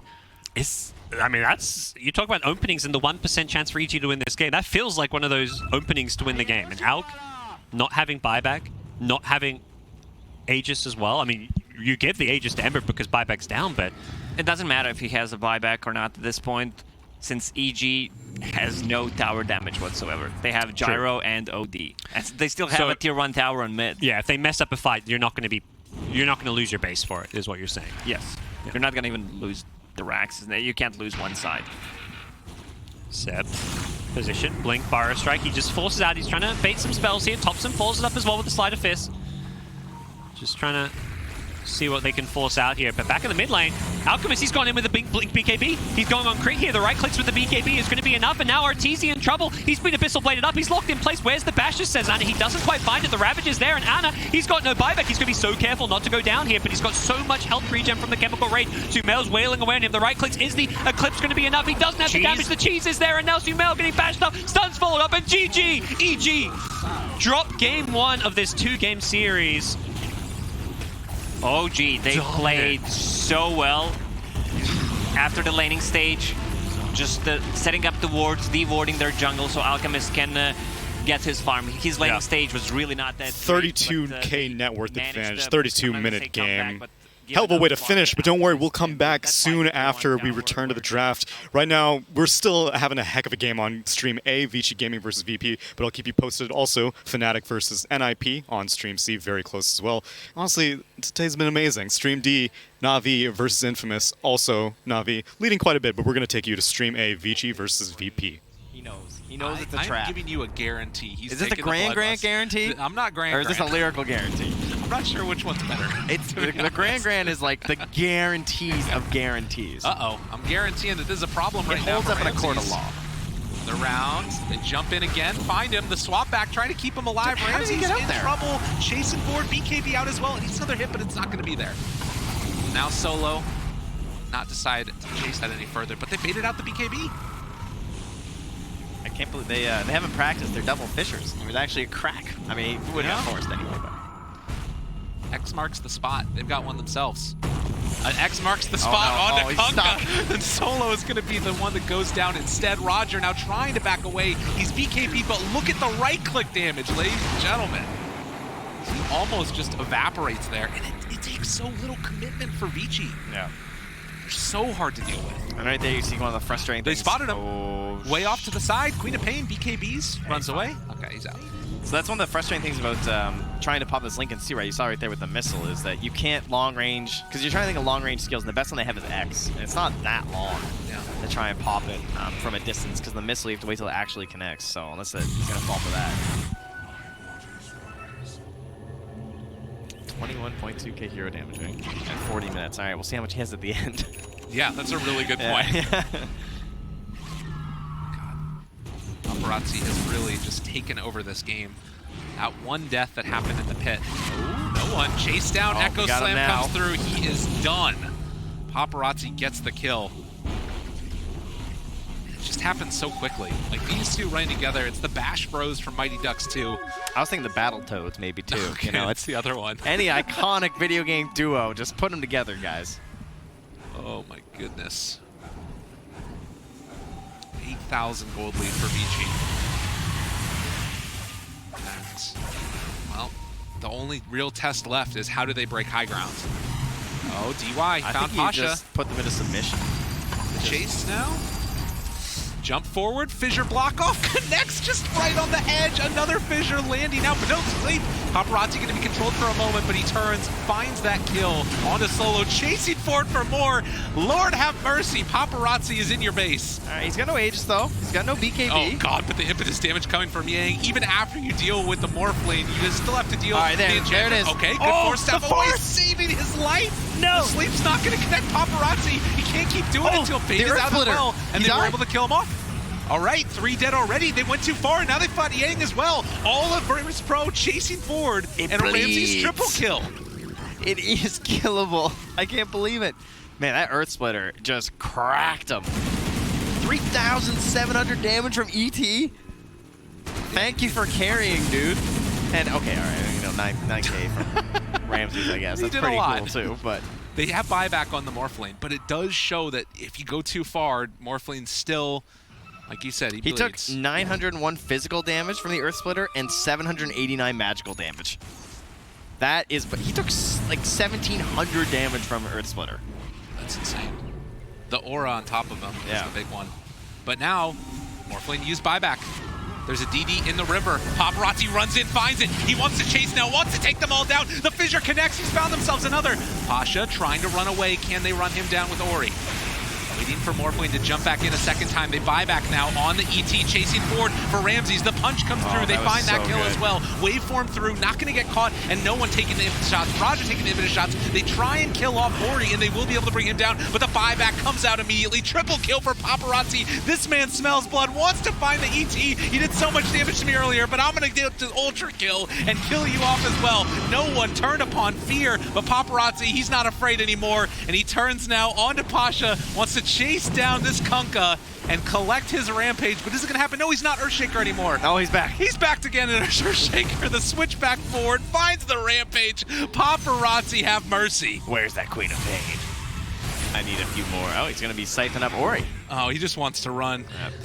Paparazzi changed up his fight style in that last engagement. He stopped using the Enchanted to chase himself, and he waited until his allies were giving him vision. You saw him dropping down wards in the middle of that fight, and you saw Fade jumping in instead. So Paparazzi, the Enchanted was actually on cooldown for several seconds, which is very surprising because he was waiting until people were guaranteed lockdown for that moment. So he's going to be there in time, he's going to get the stun, and he's going to get the finish. And that's how they got Ramses just so quick in that one. 12,000 damage in 60 seconds. It ain't a joke. Oh, no one doing everything he can. He's got the AoE Shadow Strike. He's got the ulti even too. All right, can Vici finish this one off? I don't know if backdoor matters for a Morphling. That's true. That is a problem. I'm surprised they're stopping. Wait, they got another one. No, he got the second wave again. Yeah, but does it? Couldn't they? I mean, they're just gonna take Roche and call it super safe, but I'm pretty sure they could have just cheesed out that game. And to be honest, it is a little bit scary because the only one with buyback right now is Ogre. If they manage to kill off the rest of Vici's team, Virtus Pro have a chance. The Shaker. Yeah, that's true. That's what they need to do. They need to kill the Shaker. And he doesn't have buyback. Like, they can't get back into this fight. Taking Roche, I think, is, generally speaking, the safe play, but it also leaves you more opportunities to potentially mess up. And when all of the game is built around this one hero in the Paparazzi Morphling, if he goes down without buyback, man, no one with a sick play there, though. It's easy. He's got the Aegis. It's fine. 18k magical. So he had 20k damage when we checked at, I don't even remember what it was now.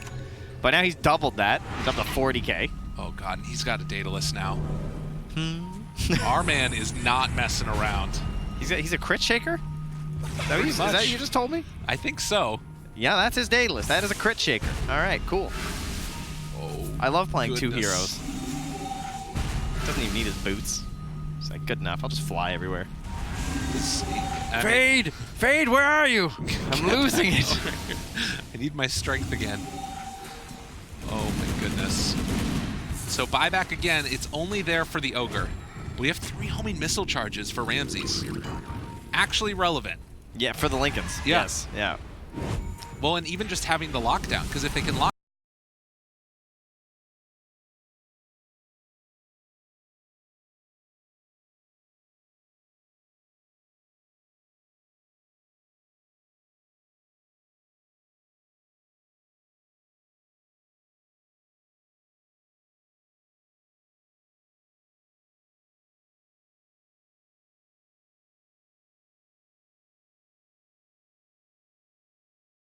down that Morphling long enough, there's a world in which it makes it work. So 73% win probability right now from Dota Plus.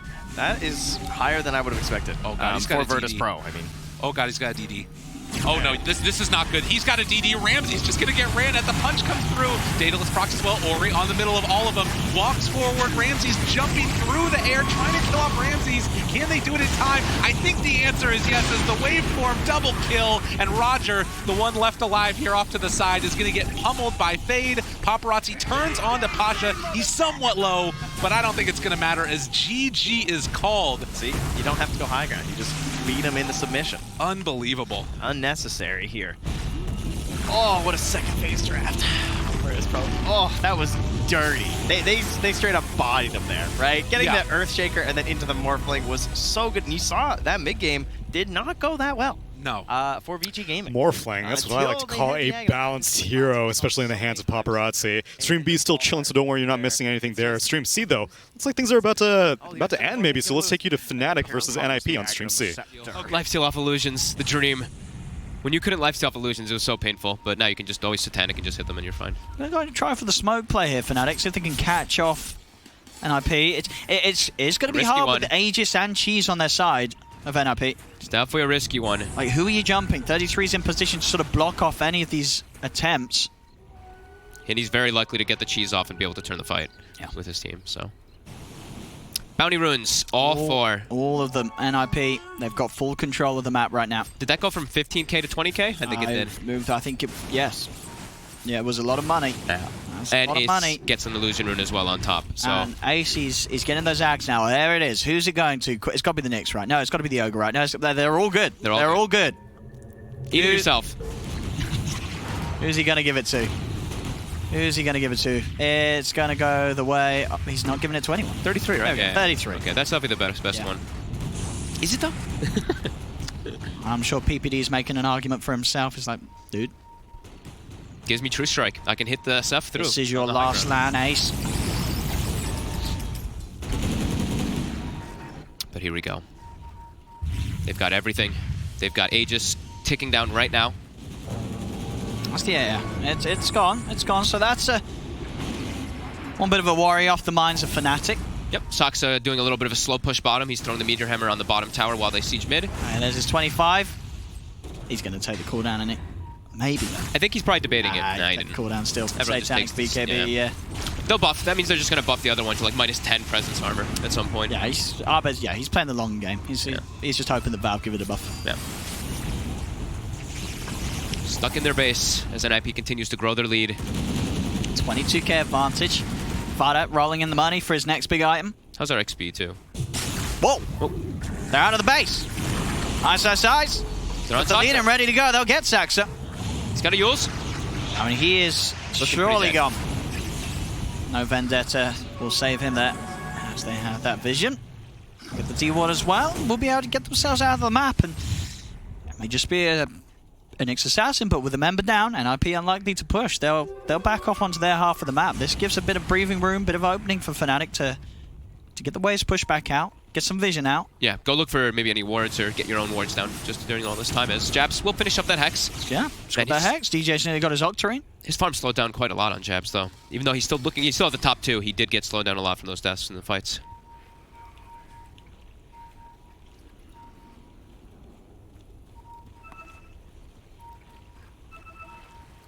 So they're all kind of just sticking together. Still a bit afraid, even though Sux is dead. They're just making sure that they're all grouped as 4. While DJ continues to push out top. He's also very farmed nonetheless. Yeah. Making sure he has money for buyback and Octarine by the looks of it.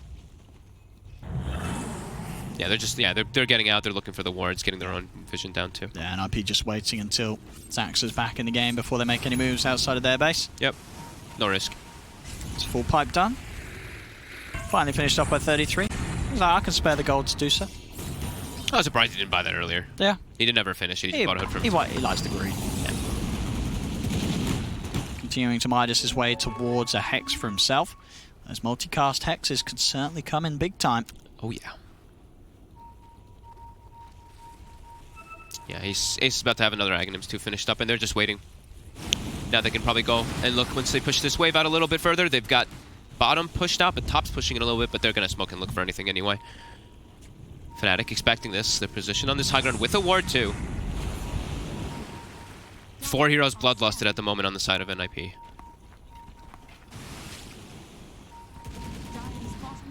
Will they fall foul to this trap set by Fnatic? There's DD as well inside of Abed's bottle. 33. Smoke's going to dispel. They know Fnatic's on the high ground. They're going to try with the Burrow Strike. They're going to stun each other. Aces in with the BKB straight away on top of him. Can they kill him off in time? DJ's able to get the Yules and the BKB off. DJ's still alive. He'll walk out. Jab's going to use the song. Looks like it will be a disengage from Fnatic, as the rest of them will look to get out of there. But not before they lose both DJ and Dubu. Both supports down. Just attacks so fast. Anyone he gets on top of just dies. He started to switch out his Radiance now too, so he can make sure to have just the straight damage items with the Blink and the bots. He moves it back and forth with the Boots of Travel a bunch of times too. I mean, yeah, at this rate, they can definitely play the slow game NIP and just get Ags out for everyone. Yeah, I mean, it does seem like in the fights, Fnatic just is doing no damage anymore now. They were hitting a point where they were chunking people down, but everybody on NIP just started to get way too much farm and items. After those last few fights is 33 also now hitting level 25.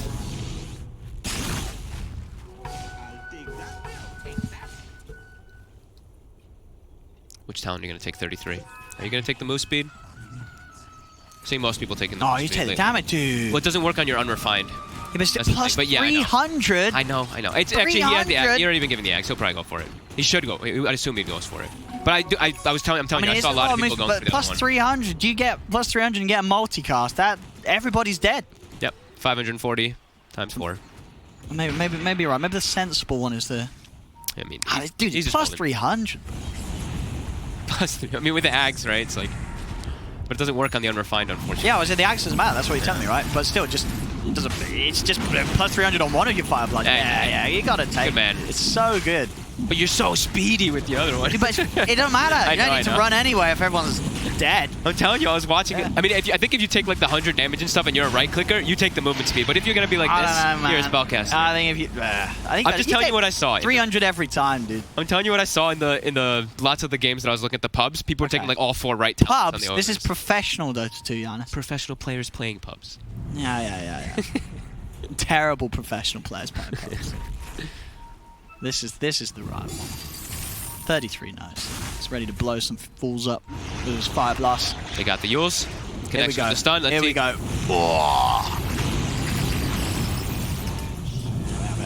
The second one did a lot. The first, the unrefined, you can see doesn't do a whole lot of damage. But no, not in comparison to plus 300 fire blast. Much nicer. Continuing their lead, 34,000 gold. Abed's got his MKB.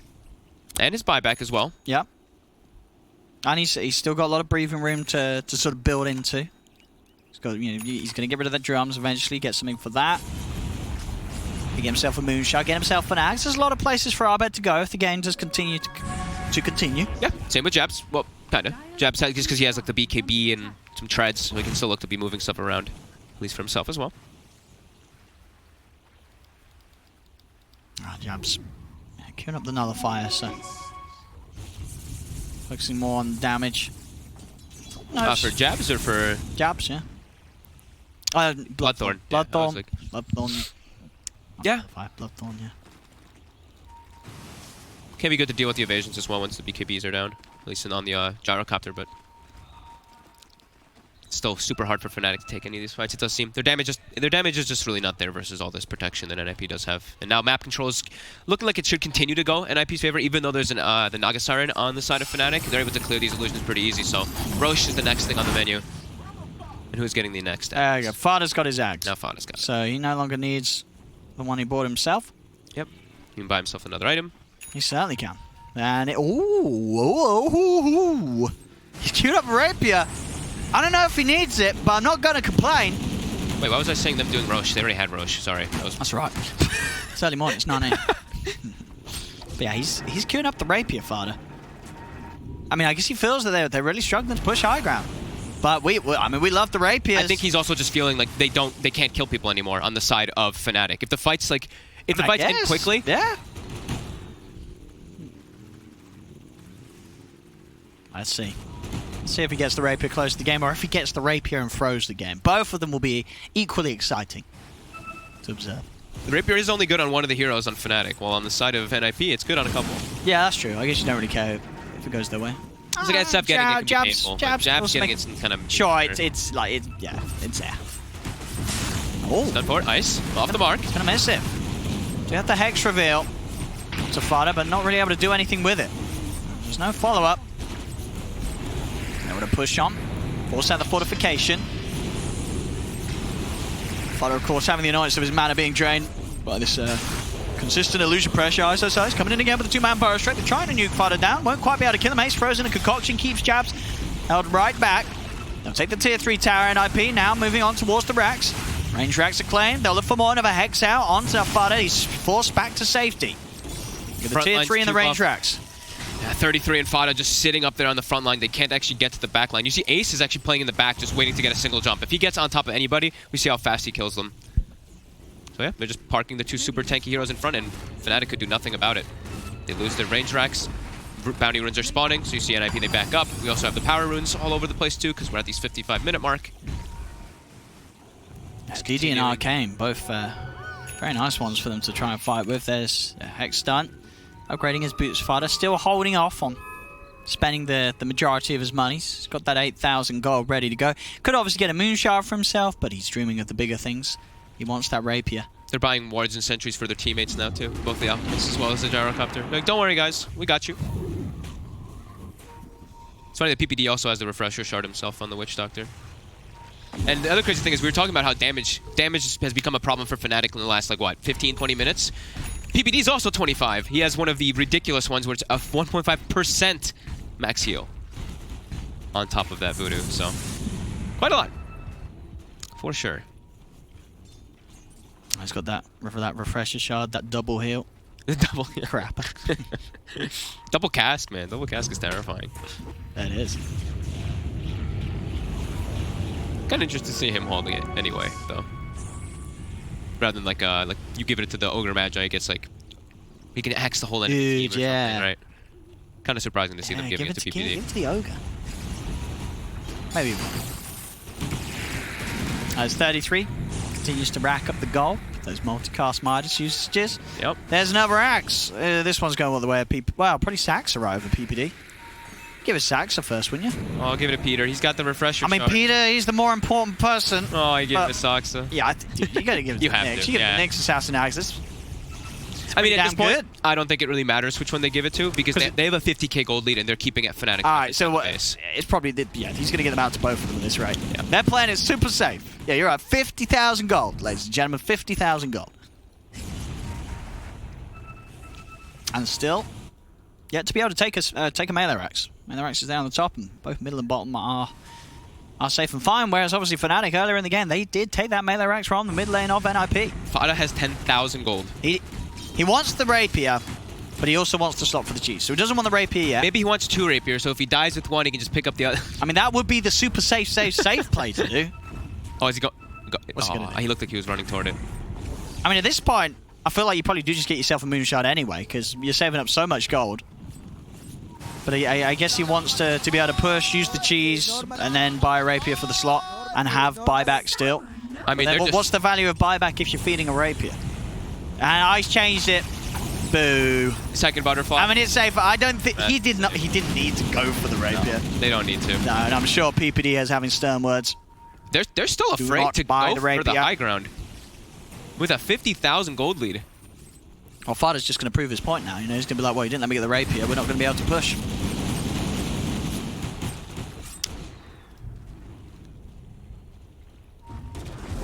All right, butterfly coming out. Second one. Courier's going to get it. Keeping Fnatic just trapped inside their base as they pick up more and more items. And, ooh, Sox is still not 25, though. Is he one of the few? He's the only one on his team that's not 25. Indeed, the double butterfly. It's a beautiful sight. It is. You don't get to see it often. They have MKBs, though, and they even do have a blood. No, it doesn't matter from here, doesn't it? How much evasion is that in total? 57% evasion.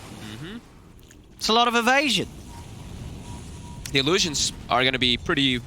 I mean, the illusions haven't really been doing too much anymore for a while from the Naga Siren, but now they're not going to do anything. Whoa! Jump forward. Nice. He's in. He's Hex. BKB pop takes him with the Abyssal on. Nice is dead. DJ's got to try and get out there with the BKB. He's trying to hide in the trees, turns with the stun, manages to get PPD, but they're chasing him. At the same time, off to the side, Fada's running in on Stupid, but Fada, he's been hexed. Arbed, jabs, they've got the damage, they'll kill him off. That's going to be Fada dead and gone. They put the BKBs to Song as well, as they'll retreat. And they'll know if they can just keep it cool, NIP aren't going to look to fight or push with the Gyro dead. Sure, they did get 3 themselves, NIP, but it's probably going to be another 2 minutes where NIP aren't going to push because Fada's gone. Fada got split by himself. He went left, the rest of the team went right. But the rest of the team, they take 0 damage. When they're around PPD with the Voodoo Vest and Restoration, they actually do not lose any health from anything. They were eating the Pulse Nova as well as Edict, and nobody was even taking down. See some of those kill bounties. What jabs here? Got 958 for the kill on Fada. Saxa takes the agility, of course. Nice, always very, very nice. Agility talent with Ethereal Blade on Nyx Assassin, by the way. Something we don't see very often, but he's sitting at that nice, 220 edge. Yeah, that's a shotgun blast and a half. Yeah. And now PPD has his own Aghanims with the Refresher Shard. Yeah. Whoa! Soul Catcher. Nice. Just gotta watch out. Whoa! Sort of force back up to the high ground. He'll take it though, so we'll manage to finish off the tier 3 tower. Sax is able to creep a little closer. Look how fast he heals when he's next to PPD. Pop the BKB for this push. He wants to try and finish off the racks, but now he's got to be careful. Buyback comes out for DJ. The BKB's going to wear out Super Ace. Ace tries to stop, but Ace is dead. Ooh. He committed with the BKB just to hit the racks, but it's a low duration BKB nowadays. He's used it a lot, and that leaves him vulnerable. He's dead. DJ's able to chase down PPD. That's a buyback and a half from DJ, as he'll be able to set up for both of those kills. Very nice, yeah. Super nice buyback. I mean, right? that was a little too risky, right? You're hitting the racks and you're popping BKB to try and force that melee racks. Does the game really get that much better if you do get that melee racks? No, they can still clear it, and also they have their gyrocopter still dead. This was the time that they decided to force the high ground when they only had 4 heroes. A little unnecessary from NIP. Yeah, I agree. I mean, the racks is cool to get, but like you said, they have Naga Siren. They can deal with the racks. It's a 61-minute game. They're holding Fnatic in the base anyway. It's what does a melee racks matter? Right. DJ, he bought back. He has a BKB. Do they have the He's going to be able to live. He's looking pretty dead. He's definitely dead. 130. Hang on. The rest of Fnatic, they're coming in. They've got the Hex on the Fada. Fada's in trouble. It's only Saxa here that's able to save him. There's the BKB. Still not got it for 55 seconds. Arbed has his though. Turns, right-click Fada. He's got the Daedalus. He's got the crits. He's got the damage. Fada's dead. Now Jabs and Arbed looking for more. Saxa and 33 split apart. The multicast come into play. E-Blade as well. More multicast down on Arbed. The roots on a 33. Silence as well. Jabs surrounding the Ogre. The Hex is up. Has he got the damage? It's a very beefy... It's a big boy. It's a big boy. It's a big boy with cheese. And cheese will heal him up.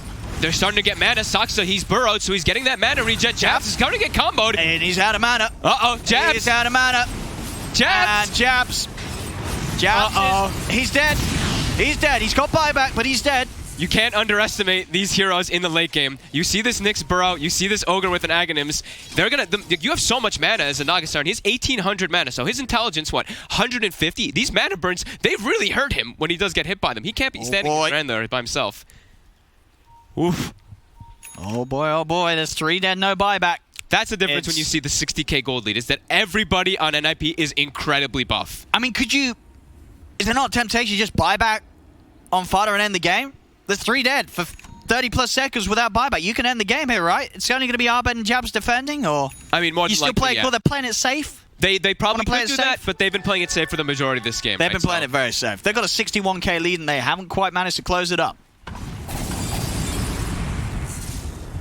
My God. All right, there they go. That's the first and only available buyback. Only 20 seconds now for the full lineup to be back in the game. They'll have to probably concede a second set of racks here mid. Do they just go tier 4s? Or do they just go for the Megas? They're going for tier 4s. They have a DD on Ace. I mean, they take these They kill it very fast. quick. Song will slow it. They are very grouped up. ISSO's not wanting to poke the Bro Strike. PPD popping the BKB, walking Zoning them out. They've got the full 5-man. Oh, the multicast Hex! It gets the 2 of them! The Death Ward as well! The stun for 33! The throne is dead, they've done it! NIP will finally close up a 70k Gold League victory. They'll get it. They'll finish the game, they'll win the game. What a game it was. Fnatic nearly able to hold on. Yeah, around that, like what? I think it was... Stream C just ended on Stream D. We're also seeing the conclusion of Na'Vi versus Infamous. They just came back from nearly 20k net worth deficit, and they just won, coming out on top against Na'Vi.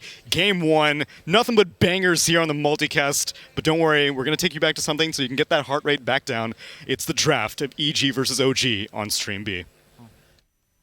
Kunkka's looked really good this tournament. It seems like For sure. Kunkka is the hero that you get 2 bracers, you become so tanky, and once you hit level 6, they need to bring 2, sometimes even 3 heroes if they want to kill you. Otherwise, you're not dying. The magical resistance from 2 bracers and the HP plus a rum. Yeah. You're super tanky. None of your spells cost that much mana, so playing Kunkka into Pugna, you feel good about it, and you have multiple ways to cancel his life drain. Even if you get stomped, let's say, between 2nd and 4th minute, you can always just X-mark yourself, TP back, then you're going to play around the shrines if it's needed, so you have enough sustain. Shaker. Here we go. This guy always makes his way back into TI. He may disappear throughout the year. Not that he has disappeared throughout the year, but Shaker, one of the iconic TI heroes. Most likely Jarek's playing him. I know it's OG thinking it is the absolutely perfect pick for this game. So they need a mid hero. It looks like it's definitely Pugna mid. So they know the matchup. Are you looking for a lane counter or just want something that fits your draft if you're EG? Pug could be a good pickup, or Ember? or this. Yeah, something elusive, because they don't have a lot of lockdown. There's an Earthshaker, yes, but he needs to commit hard to actually get a kill on Ember Spirit. Okay. So we'll see Sumail playing Ember Spirit, one of the more prominently picked heroes of this tournament. The flexibility between Ember being a mid laner as well as a safe laner, part of that, but also just a all-around strong hero that comes online nice and early with this max sleight of fist that you can just spam. The constant chip damage adds up throughout a team fight. That's for OG. Shaker Magnus is not really the scariest of dual lanes. If anything, you're just maybe looking at Shaker like pulling waves or messing with the creep equilibrium using fissure. Doesn't really feel like that dual lane that's going to actually be able to... Yeah, there's not going to be too much kill potential on that lane, unless they get a good block and then maybe skewer under the tower. But as you mentioned, they'll probably try to drag the creeps under their tower, just farm up and focus on the top lane. There's a lot of kill potential since you can use the Inkswell on magic immune units now, so spin plus Inkswell, pretty deadly. Probably would be a big part why they wanted this Grimstroke, because it is going to be a 5 position on the 4 that we saw last game. But you got to imagine this game, Arteezy sees this lane, he's probably thinking, I'm free farming. Like, you're playing Sven into a Shaker Magnus lane, there is nothing they can do to contest your farm.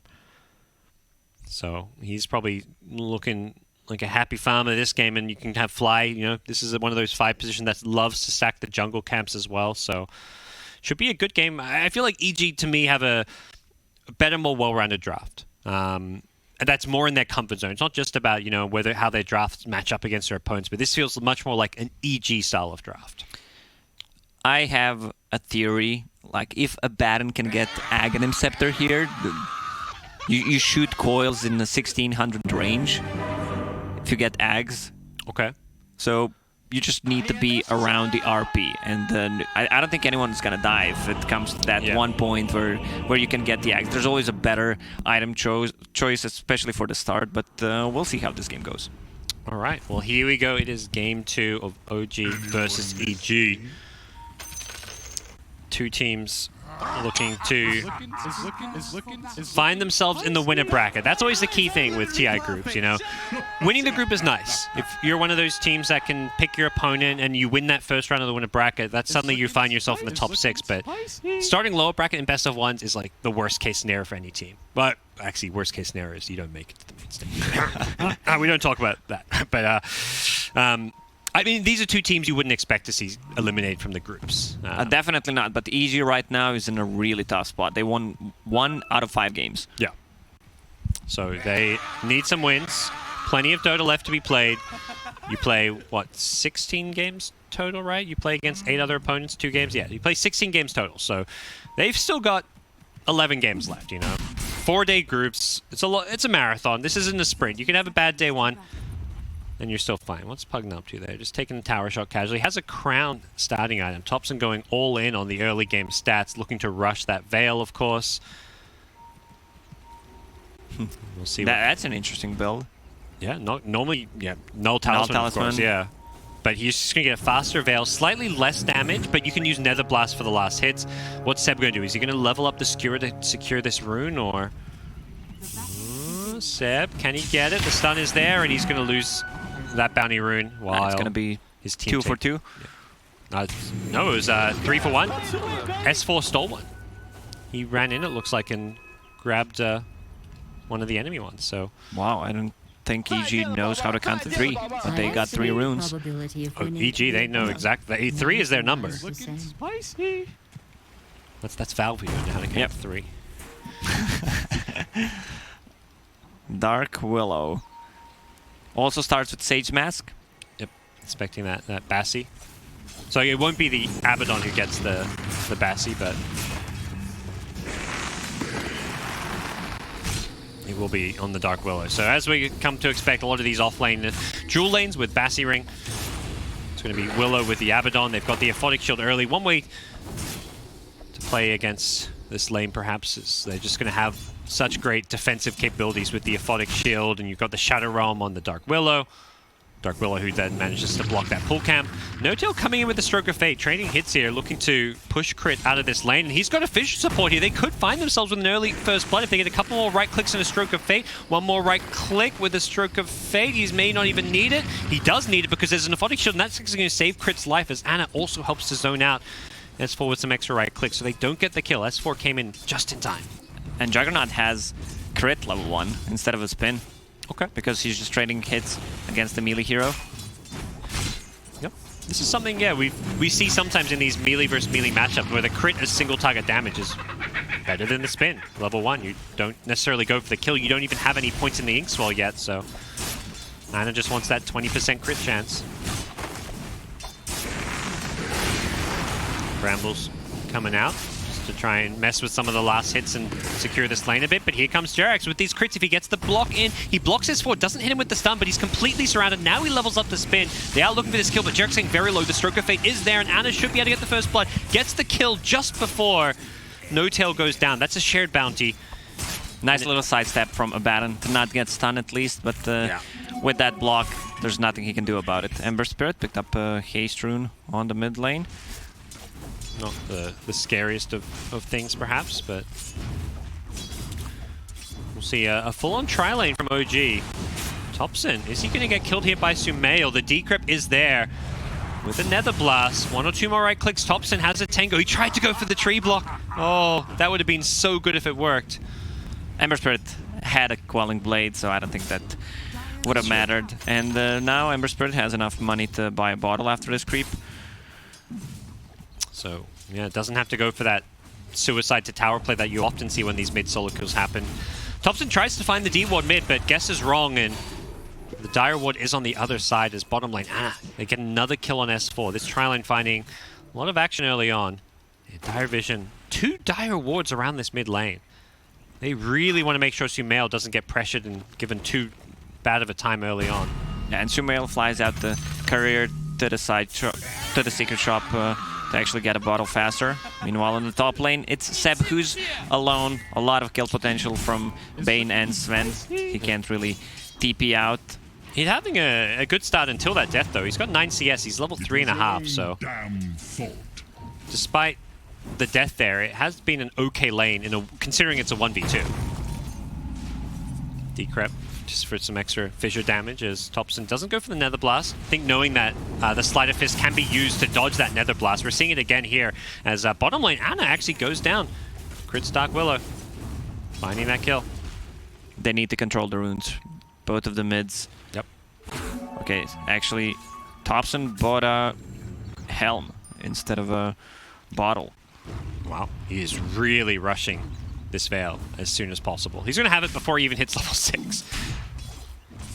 He's looking to set some records on fastest Veil timing, it seems.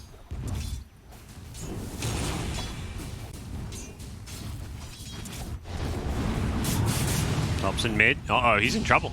Throws out the Decrep to push Sumail back, but won't see that kill coming out.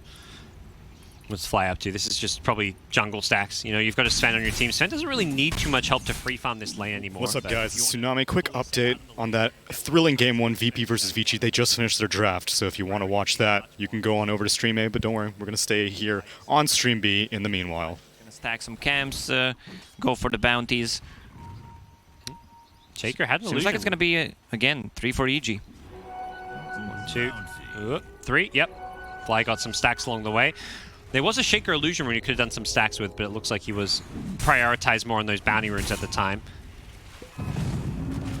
Screw back to the high ground. Seb gets back to safety, and things settling down here in the lane stage, but EG, 2k gold lead already. This laning stage has been very favorable for them with the kills they're getting, with the farm they're securing. Sven, Arteezy absolutely free farming, but they've got to be careful. Here comes Ana again in this bottom lane. He's got the Inkswell stun, and 1 or 2 more right clicks might be enough, but the stun immediately dispelled off by the Aphotic Shield, but the Blade Fury allowing him to chase through the Shadow Realm, and the damage from the magic is enough. Ana gets a healing ward in the trees here, so he's healing up, but he's completely trapped and surrounded. He's trying to turn and fight. The healing ward, not enough there, just level 1. And now No-Tail, he needs to be careful himself. No-Tail is dead. The First Shaker doesn't have a Fissure. He does.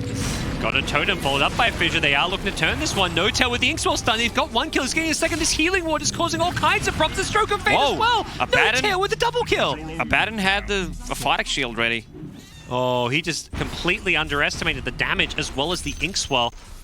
The stats That's actually huge. No-Tail got 2 kills. Now he's sitting at 1,000 gold 6 minutes in. So much for being a 5 position. I mean, he's going to immediately turn that gold just into wards and boots, but still. That healing ward was so underrated as well. I don't even know if they realized the healing ward was there because they killed Ana despite it doing some healing. But it came into play later on for those supports who managed to get the better of the EG aggression. Level 7 Ember Pugna. Level 7 himself. I mean, someone should post this on Reddit. Check the hero. Whose hero is this? If you just cut off Rushing the Pugna, Whale. yeah, Branch and the Whale, TI edition. Guess the MMR. You would not expect, I mean, this is just a new style of play and build coming out from Topson. Well, Topson was always a guy who was inventing things in Dota. Yes. He plays Dota his way, and that's something I think OG have always really liked with players they picked up. When they picked up Ana, it was something they said, it's like, this guy just plays Dota his way. He's not just looking to follow the meta, he's looking to kind of create the way heroes are played. And Topson, he took that to the next level. His Invoker, the Meteor Hammer Invoker, probably the one that he's most well known for, kind of inventing. But here he is with a Naked Veil plus single branch. Although he's now turned that into some brown boots. Now they should know something is up. Bane. You'd expect a ward somewhere. The question is, will you find it on this hill? They have a sentry on the hill, so they know it's not there. Yep. As for down bottom, it looks like this is a lane that OG have kind of had to vacate a little bit. They can't really spend much time contesting it. And it's just going to be falling back to the jungle, I imagine. Mid lane, Topson, uh-oh. He's been gone on here. He's got the life drain. He's trying to get the Willow, but Willow gets out of range for it, so he will end up going down to the Sleight of Fist. Nice attempt by Topson to turn it around. But going for the life drain on a hero that was at such a long range meant that it could be easily broken. Haste rune at bottom. If Ember Spirit gets that, Bane is just guarding it. He can easily gank the side lane. Uh-oh, no tail. This is not a lane you want to really be in at this point if you're OG, but that's why they send their 5 position down there. Yeah, that's going to be a free tier 1 tower on the bottom lane. I mean, his job is just to try and defend this and keep it alive as long as possible using Stroke of Fate, but EG understanding that, punish him and followed up by claiming a tier 1 tower. Or TZ with the last hit. That's almost his Midas complete. 9-minute Midas phase boost wand. Really good timing on his items as top lane. And just found another kill. RP used. I mean, it's 9-minute mark. You're gonna use it to get a single kill. Same goes for Enigma and the Black Hole. Whenever it's ready, if you can get something happen, you should do it. Well, no tails here. The scan connected, so looks like Arteezy is looking to come in from behind. They're just going to go diving for this kill. Sleight of Fist to start with some damage. The Fissure will catch them out a little bit here. Remnant on forward. Arteezy's got the stun, and this should be a dead no-tail. He goes for one last Stroke of Fate, but won't get a chance to throw it out before he dies. Jerks is being ran at. Haste Rune Ember. But he's out of mana. Oh, he jukes it. Sumail with the read. Sees the 2 pump fakes and jukes the actual totem, but towers are dropping and dropping fast. Thompson, it's up to him to come in and respond to this one. There is a Fissure. S4 has got the level 6. He can level up the borrowed time, and yep, he's going to choose to do so. But he's been stunned up, and I think he may just die here if he's not careful. He does have the stun from Arteezy to help him out. Thompson is still looking to chase. Nether Blast is there, but there's no life drain, so... Raindrop. Yep. And the Bracer will keep him alive. He also has a flask in the backpack, will heal himself fully. Looks like Bounty runes spawning. All bounty runes? That was 4 bounties runes, for yeah. EG. Okay, and yeah, Anna was not able to get either of those top ones. It was Crit getting both. And unlike last game, this time around it's EG with a much better laning stage. And it's not necessarily entirely off of aggression, although we have seen Arteezy move around the map from top down to bottom to push to mid. But it's very much around also balancing out the aggression with farming. Arteezy with the Midas, the stacks as well in the jungle. They are playing nice and efficient Dota as well. Thompson, he's really deep here. He's really dead. Yeah. I mean, out of the position, trying to make too much happen. EG, 4,000 net worth lead, 11 minutes in. But they have 2 supports who can't really shove out the waves. Yeah. These are like 2 worst heroes. Mana, TP's in with the Blade Fury on. It was just to get himself out of a precarious position. And you know, OG's lineup, you're looking at Empowered Jug, you're looking at defending with RP. This is the kind of draft that will play from behind, and all it takes is one team fight to turn this game. Exactly, but there's this uncontested Sven who has Hand of Midas, level 9. It's going to be a really different game from what Arteezy had in game number 1. No, this is not going to be the Arteezy struggle that we had. Game 1, it was like he knew he had to fight as a gyrocopter, and the fights they were taking weren't working out for them. So he wasn't farming, he wasn't getting kills, but this time around, he's getting kills and he's farming creeps. He's 3-0-2 while having stacks to farm and taking over the jungle as well. Sumail also 3-0-2 on his Ember Spirit. The EG core duo having a fantastic start here. You can see what kind of game OG is playing right now. Well, can you? I mean, they don't have a single observer board over the river. They've gone in on No-Tail here with the grip here. No-Tail is staying alive here. The RP comes just to cancel that grip, although it was about to wear off. Sumail's going to be a little bit careful. Gets caught by the Inkswell stun. Is he going to go for this kill? Has a Sleight of Fist. Cancels the salve. Sumail isn't going to commit for the kill. As Dire lose that courier mid. I believe Tower Shot's just finishing him off, and Sumail has Remnants here. What's he up to? Plenty of mana just to Remnant away, and I don't think they're going to be able to get this kill. Sleight of Fist, Remnant away, and they're going to pop the Shrine. A courier kill. No hero kills. Yeah, so Arteezy... Oh man, it was full Echo Saber. He's actually missing Ogre Axe. But he's going to have to... Or it could be a full Echo Saber. Because he might just queue up Ogre Axe for a BKB.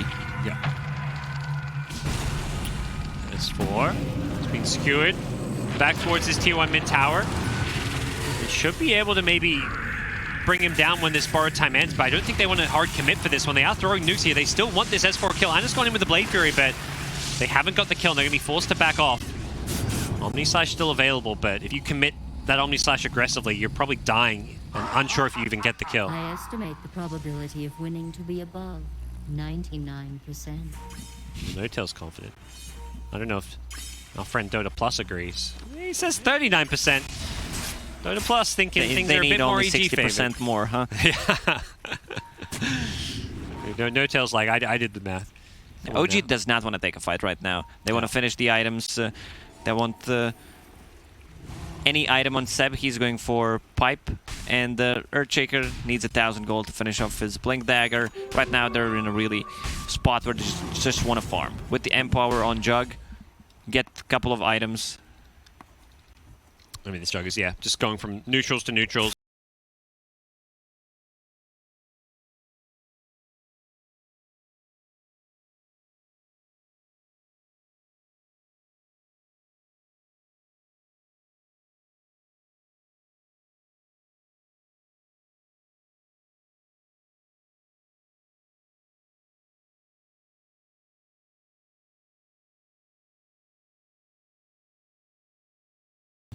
And for EG, you know, you can match this farm. If anything, you can kind of outpace it with the Sven Midas, although the Echo Saber being removed also does make that harder. And Thompson, again, finds a kill on crit here in the mid lanes.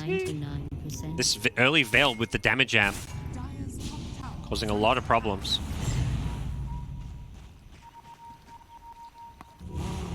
Jarek's making a fairly bold move into this enemy jungle, just trying to scout out some of these stacks to see what's going on.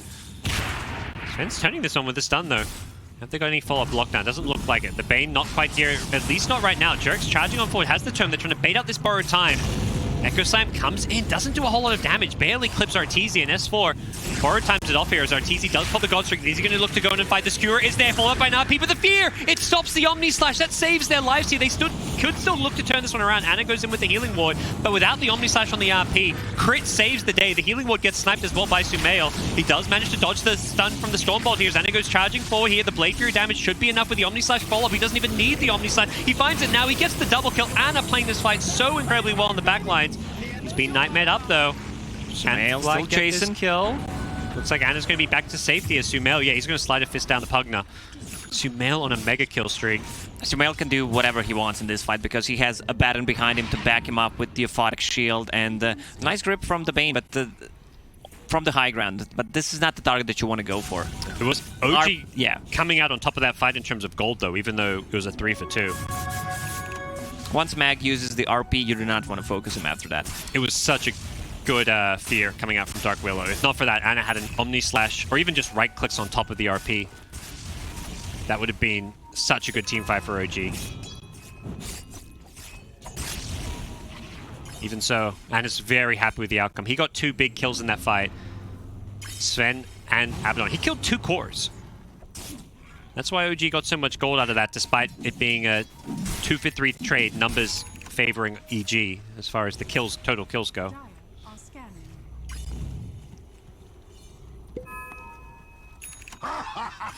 Anna has a Diffusal Blade right now, so that's going to help him out to have the extra slow, extra kill potential on whoever.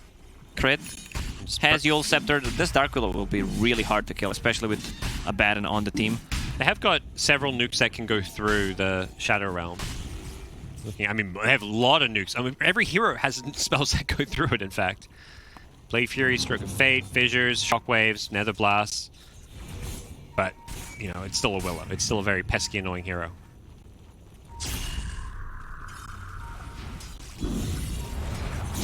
Lads picked up by S4, so he's going to be just seeing all those teamfight items coming out from the offlaners. S4's Abaddon and even the Magnus with the hood completed, looking for that fast pipe. Things looking down bottom. Seb could be in some trouble here. Yeah. Yules into Bramble. They pop the God Strength. Instantly, the tips come into play. Yeah, I don't think they needed the God Strength, but no. Still, they're just going to pressure the bottom tower. a little bit.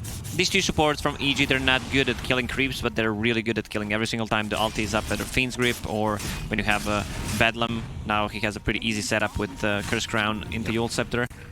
So EG want this tier 1 mid tower, but they lost their creep wave. Instead, we may just see them... he knows there's a ward there. The tower hit should not have reached him, so... The ward gets revealed, but it also expires, so... EG will not find any D-ward money for themselves. The tier 1 mid tower claim, so both teams losing their tier 1 mid, such a crucial tower and objective to be looking for. Oh, double damage, Jug, smoke. Right into Roshan they go. Do Dire know this? There's I think there's a Radiant Pinks coming out. I don't believe EG actually... They don't know what's happening. Yeah. There's such good Radiant vision, and Seb's positioned on the outside of the pit. He wants to be able to, you know, scout your... Now he's they inside. know. Yeah. But it's gonna be too late. Thompson. He Fear. heads himself out. They need to get that Fear in soon. I believe they're going to be a little bit too late here. Can Crit get in on time? He's got a Blade Fury as well if he needs to use it. Anna's trying to get it low. There is going to be a Remnant into the pit. He comes in too late. Anna's already got it. Anna picked up the Aegis as well as the Roshan kill. And OG want to take this fight. Now they've got an Aegis. They take out the Dark Willow to start the fight. Arteezy comes in the backline, goes on the Pugna, but the problem is he's got no solution for the Decrypt. There's no BKB. He's being RP'd now as well. The RP catches out a couple here. Anna charging forward. He's still got Omni Slash, but he doesn't want to commit that on Sumail, but he does once he's burned his mana. He knows there was no Fire Remnant out. He burned his mana with the Diffusal Blade. He's killed off 3. S4 now in trouble. No borrowed time available. They're killing him one by one. GeForce tips S4. I think they know this Swede has no escape to the Diffusal Blade slow. S4 is going to be the 4th casualty. Arteezy got RP'd. He does survive, but that's because OG were focusing on the rest of the kills. It's a really risky play, but I think Dark Willow should have gone for Terrorize inside the Roche pit after that. Tried to use the Bramble to get some vision, but also Sumail went in with the Remnants to get a Roche kill, maybe even get the Aegis, but Anna still has the Aegis. Now they're going to pick up 4 bounties. GeForce has a Blink Dagger and an ulti. They can still take this fight. Yeah. It's like, there's bounties that spawn, and I think part of them is like, oh, we gotta fall back and get bounty runes, but then they're also like, wait, we're really strong right now. Let's take a fight, maybe. GeForce with the Blink Dagger position on the high ground. Stops Fly from entering his own jungle, but it does look like, yeah, they're going to reset. They're going to fall back, take some bounty runes. They should try and take another fight while they're still weak. Or they can wait for Mag's RP, and the Pipe, he just needs to use the Courier. 40 seconds until next RP. Do they have another smoke? They do. And also Grimstroke hit the level 10 a couple of minutes ago, so he's good to play this game. What's up, guys? Tsunami here with a quick multicast update. Stream A, still hell of a game, I can't recommend it enough. VG versus VP, but we got drafts completed on Stream C and Stream D. On Stream C, NIP won Game 1 against Fnatic and are going into Game 2, and on Stream D, Infamous beat Navi's Broodmother, picked one of their own on Stream D, but don't worry, we're going to stick around on Stream B. Tower top, Sven doing what he can mid. He's got the Blink Dagger, so not the easiest here to go find. Arteezy, it feels like the same problem as last game. A very different game overall, but it's this BKB timing of his that just comes a little bit too late. He needed it like for that fight there in order to take a team fight. Either that or a Baron needs to take care of him. Yeah. And again, he can't really defend. He's gone in on the backlines here. He's looking for the Pugna. Can he finish him off? Thompson. He's got a Decrypt to help him out. He's got the ward on the high ground as well as a Life Drain. He's got the double Life Drain as well with the Soul Fight. He's healing so much because of this. S4's borrowed time comes up, but Thompson's back to full health. And they've lost the Shaker though, but OG still want to take this fight with the Aegis in hand. Unfortunately for them, EG repositioned on the high ground. The 2-man stun coming out with the Stormhammer, and Arteezy's absolutely deleted 7. The Aegis popping on Anna means he could be in trouble when he comes out of this one. There's no Fiend Script to deal with him. The Omni Slash is there. He's bouncing around. He's not actually going to get the bounce into the 3 heroes. He goes for the Blade Fury TP instead. They're still chasing. Do they have it? Yes, yep. There's the INTERCEPTOR. And EG, ultra kill for Arteezy. Well, you mentioned he needs Abaddon to take care of him. Arteezy just says, I'll take care of myself. He hits multiple hero stuns with his Stormhammer, catches out the backlines. Really well played team fight by Arteezy. Yeah, OG positioning in this particular fight was not that good. Also, GeForce got caught before he could get an Echo off. Yeah. The Jug only did 500 damage. That Omni Slash, it was a Abaddon that was, I think, Decrypt or something. He just did no damage there. And the other 2 heroes that were nearby were just ever so slightly out of range, so he didn't actually bounce them with the Omni Slash. Not the fight OG were hoping for. But this is exactly what they needed. EG punish that mistake from OG. Also, there was a really good fear on top of it. It was, I think, 3 or 4 man fear. And it's a fight where we didn't see the high impact ultis of OG. There was, you know, the No RP, yeah. the Echo Slam. JerAx was the first to die. Seb never found an RP. Doesn't have Blink Dagger, and it feels like those are tools that they need to find a way to have them come into play in these team fights.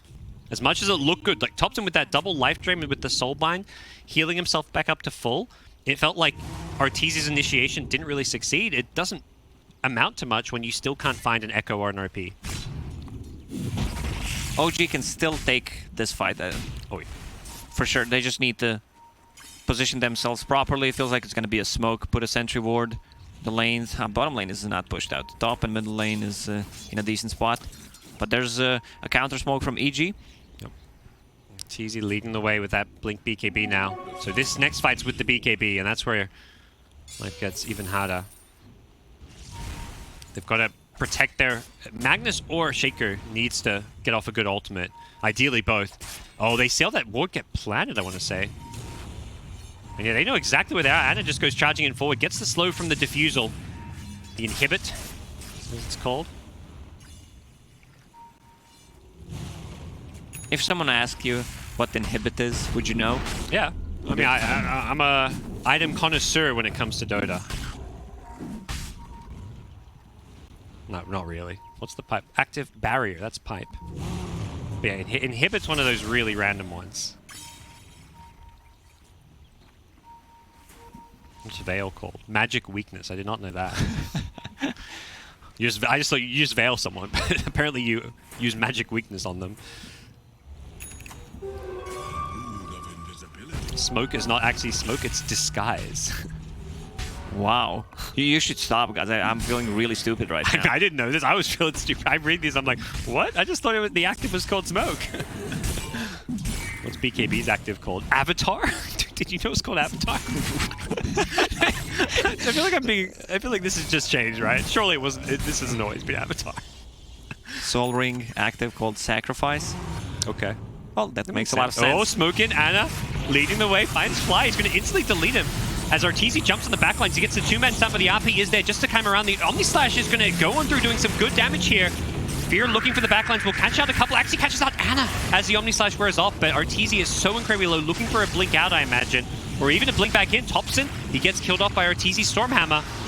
Jug looking for gun down crit here. Ana needs a couple more right clicks, but he's being gripped up now. Skewer is there, cancels the Fiend script. Nicely played by Magnus, keeping him alive, as that's going to force out a Remnant just to escape here.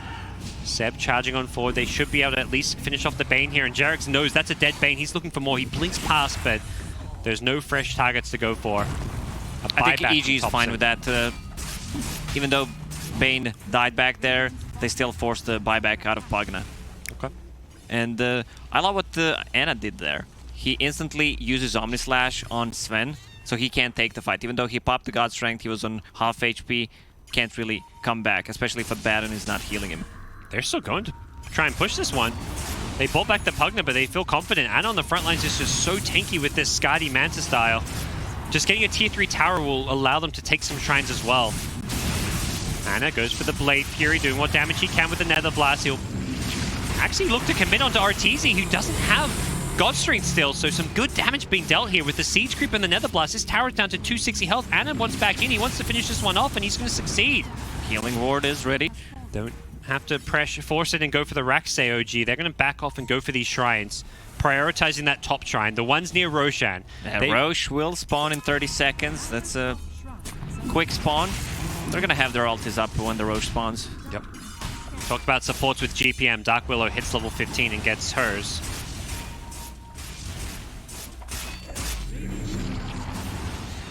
They're not willing to hard commit for the shrine. They threw some Nether Blast, but Ana did not want to right-click it, as knowing EG have God Strength back up. That was very much the timing. They go for that high ground push. It was 20-30 seconds without God Strength, and as a result, EG could not defend their tier 3. But this Rosh fight is going to be so hotly contested. Fighting around Roshan, this is where buybacks really come into play, and Pugna Buyback on cooldown means Thompson has to play this Roche fight incredibly cautiously. Oh, Sumail's just going to go remnanting in. They get the two-man roots. Is there a fear to follow it up? You betcha. Catches out two. JerAx is in trouble. He's been taken out by Arteezy. Instantly buys back, but they've also lost No-Tail, who does not have a buyback. And Thompson, we talked about his buyback stats. He's dead for 75. This could be EG securing themselves Roshan. Anna's been slept up. Is there a Fiend's Grip? It's on cooldown. It's already been used. Anna's got the Blade Fury.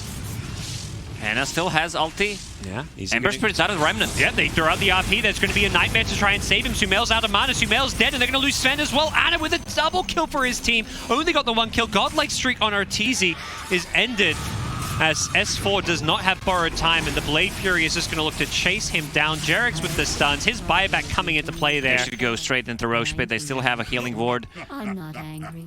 EG, they got way too confident there with Pagana, who had no buyback, Grimstroke as well. But with one good Echo Slam and Anna with ulti, also Ember Spirit had no remnants to fall back to.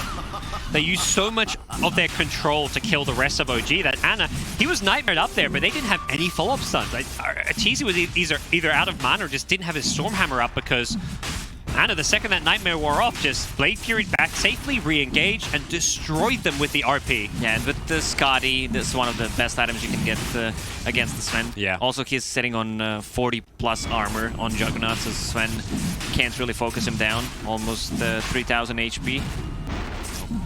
3,000 plus gold on JerAx as well. He managed to end Arteezy's godlike streak, got 1,300 gold, and he's filthy rich. He did have to buy back. So this is where you have Aegis on OG's side, but you've got to be careful. Earthshaker, Pugna, no buybacks.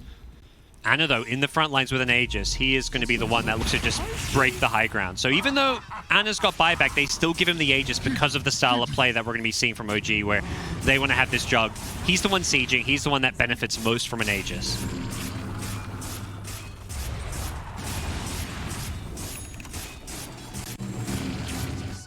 They could wait for that butterfly and then go siege the high ground. It's a really big item. He's getting close to it. Only needs 1,500 gold to finish it.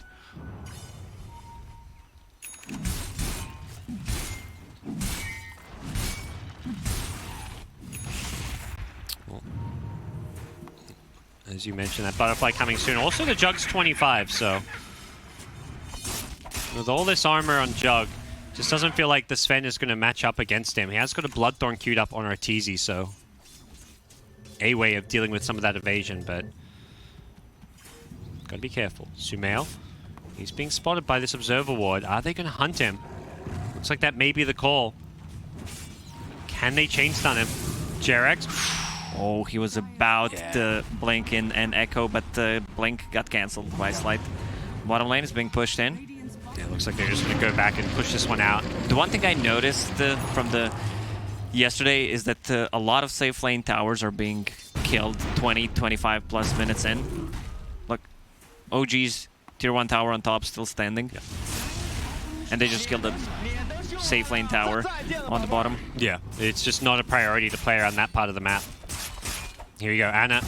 He gets the butterfly level 24.5. He may wait for level 25 before they go for the high ground push. Aegis still with 3 minutes left on it, so good healthy window for him to keep on farming for a minute or two if they want to, but Shaker's actually staying up top. OG's laying a trap. They're going to show a lot, well, not really showing these heroes, but maybe they're expecting to be scouted up by a ward or something.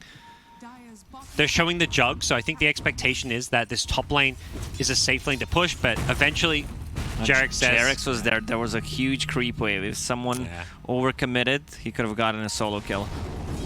No one on EG was willing to go for that tower. I think recognizing, you know, this Shaker is not showing on the map. If you don't see Shaker, you can't really go for that push. Even now, they're like hiding in the trees, and Arteezy only blinks out because he's got several teammates, including the Abaddon, behind him to save his life. Ping's mid though. OG want to go high ground. They see Arteezy Sven top, and this is where like, well, if they're going to be top, we got to force them back. Keep EG honest. Make sure they don't play out on the map. You want to force them to defend. And EG may just have to give up this Rax. Glyph is used. It looks like they want to try and defend this one. S4, he gets stunned up. He's going to lose his entire mana pool, and the borrowed time forced out as well. So now there's a 50-second window with it on cooldown, and Anna Manta doesn't actually dodge the stun. It finds him afterwards, but he's more than okay with this butterfly Aegis. He's just going to take out this melee Rax uncontested, essentially. Sven is dealing no damage to him. The mischance from Butterfly, and now he's sitting at 50 armor, 49. And they're just going to swing bottom. They say, let's just do that again, right? If they can't defend mid, what's to say they can defend bottom? But if you're EG, you do not want to go down a second melee Rax. That's where this game gets very difficult to play. Abaddon needs to be close, but maybe needs to stand a bit further behind because they're just popping his borrowed time every single time the fight starts. Plus 1 they're second going all in. duration, yeah. Bloodthorn on Sven. Wants to be able to deal with this Jug. Jug just hit level 25 though, so an extra second of Omni Slash. Usually you often see that extra health, but I think he just feels tanky enough as it is, and wants that ability to just Omni Slash the Sven. Oh, gets going with the Bloodthorn, but there's an Instamanta. Ana pops the Blade Fury, he's going to force RTZ back on the backlines. It was actually the Ember Spirit who initiated it. He's forced to defensively Remnant out of there. He's low on mana though, Sumail's got to be careful. He's bottling back up to try and take this fight. Ana with the Lotus Orb bounces the stun back from the Sven. Aegis lasting for 30 more seconds here. Ana, Nightmare is on him, and he wants to take it off. Doesn't look like it. Seb just throws out an Empower. Sven popping the God Strength here. Is he going to go in? They use the Bloodthorn on him. Yeah, he's going to look to take out Ana's first life. Is he even got the damage for it? There we go. They pop the Aegis. That Aegis was expiring in 15 seconds anyways. Can they take this fight now? Ana immediately Blade Furies on the backlines. They've lost crit though. That's the big kill. They were looking maybe for...